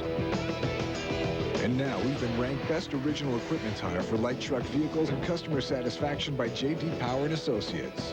BF Goodrich tires. Take control. Back at the Advantage Pigskin Classic in the fourth quarter, 22-3 Florida State. A little over 5.5 minutes remaining in the ball game. And Florida State's taken over at its own 38. See if Winkie can get this offense geared up again here near the end of the ball game. He's firing complete. Robert Morgan. Morgan to the 45, maybe the 46 will give him 8. And again, Winkie's mixed it up well with his receivers tonight. Robert Morgan. He's thrown a few to his tight ends and his backs, but not many. Menace has 8 receptions, as does Walker. They are both wide receivers. Bell and Bolden, both wide receivers, both have 4 apiece. Second down and short. Couple to go for the first down. So we hit the 5-minute mark.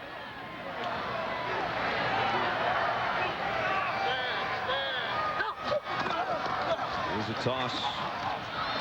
Travis Minor across midfield, and Travis goes to about the 48-yard line. Anna brings him down, a pickup of 7 for Travis Minor, the senior out of Baton Rouge.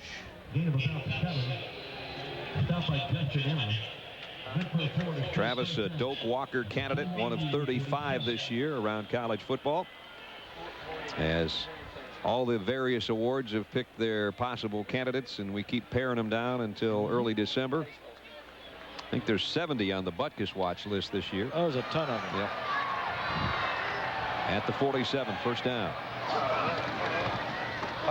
Winkie waits too long. Down he goes from behind. Brett Kiesel's got another one. That's the 5th sack for Brigham Young tonight. So their front wall's done a pretty good job of getting pressure on Chris Winkie. Alltel Stadium in Jacksonville, Florida. Nice nights, cooled off a little bit now in the Advantage Pigskin Classic. Florida State has not scored this half. It's still 22-3. Winkie a couple of touchdown passes in the first half. Atruz Bell scored on a reverse, and they got a safety after Brett Engelman, their quarterback, was hit by Jamal Reynolds, and the ball squirted all the way to the end zone. That's their scoring for the night. 2nd and 16. Nice play fake by Winkie. Wants it all. Going long. Bell's out there. Penalty markers down. And we're going to have pass interference again. Darius Wilson this time staying with the junior from right here in Jacksonville.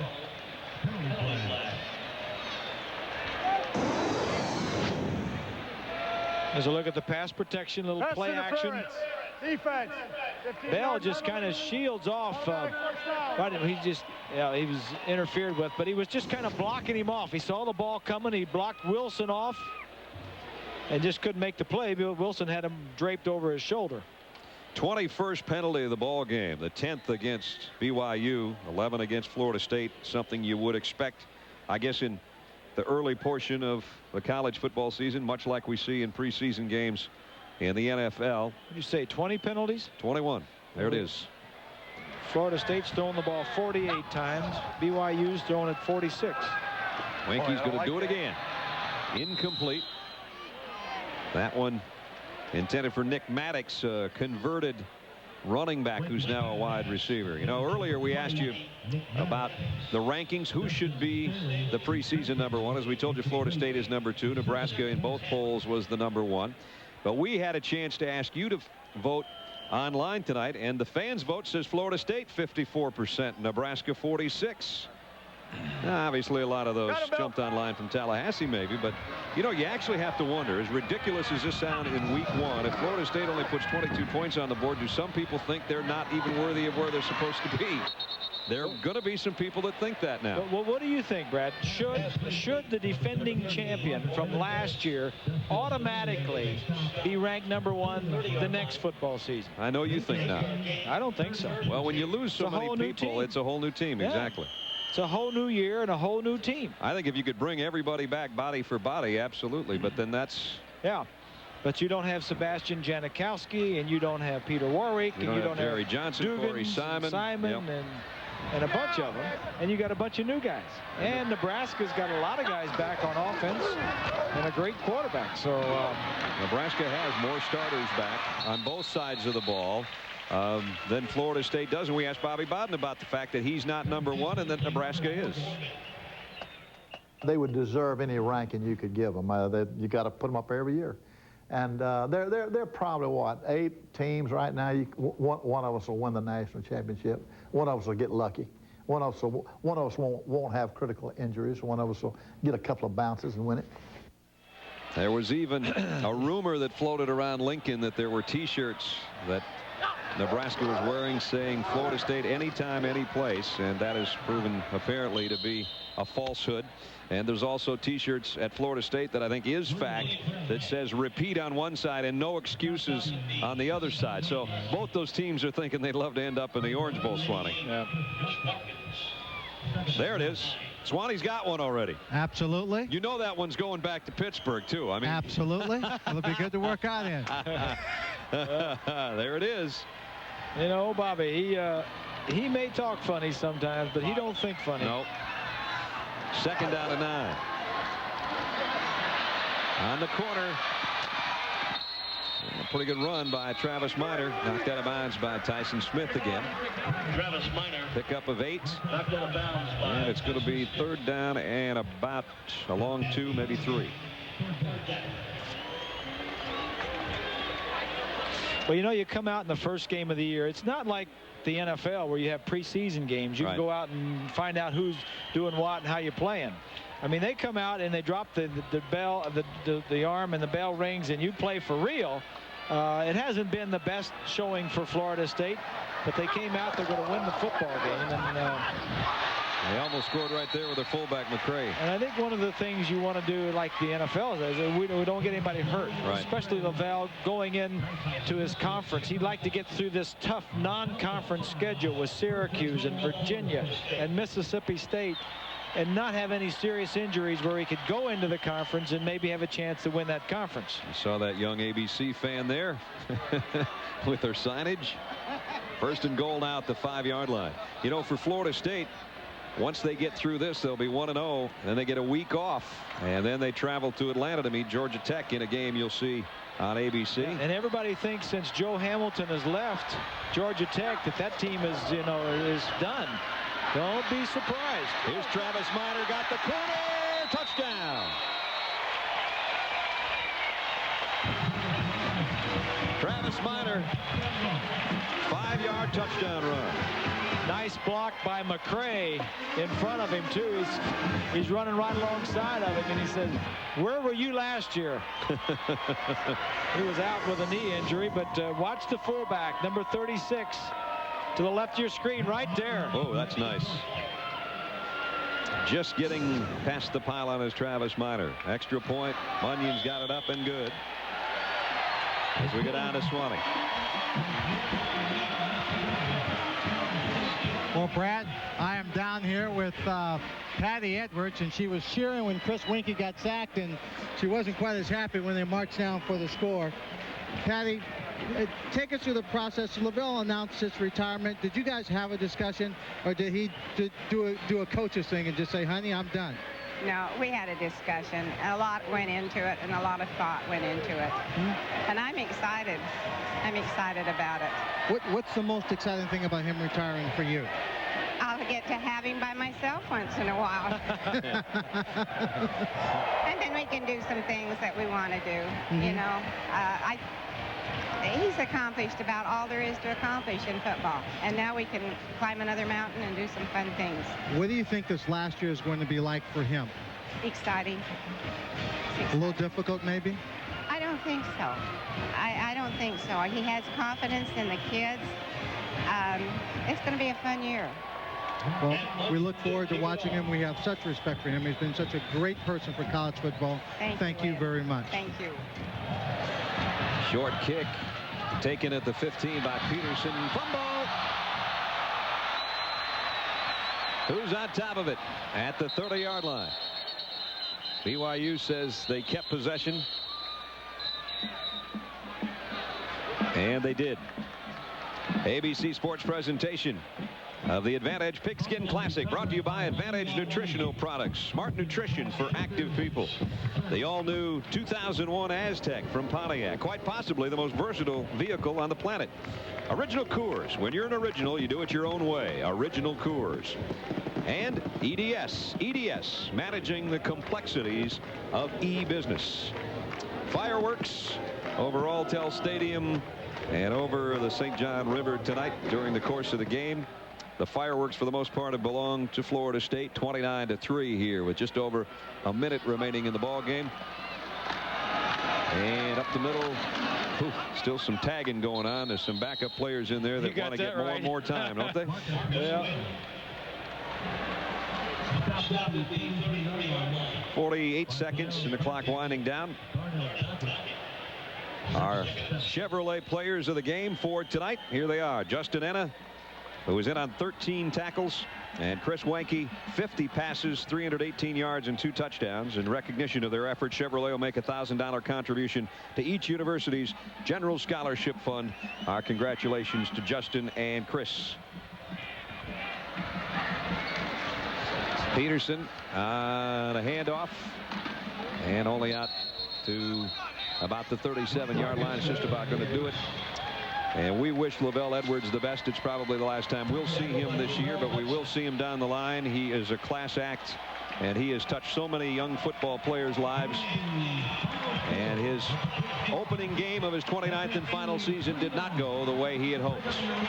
Bobby Bowden wins it over his old buddy. 29-3 is the final score. ABC Sports is online at bcsfootball.com. For Bob Greasy and Lynn Swan, I'm Brad Nessler. This has been a presentation of ABC Sports, continuing the tradition of excellence.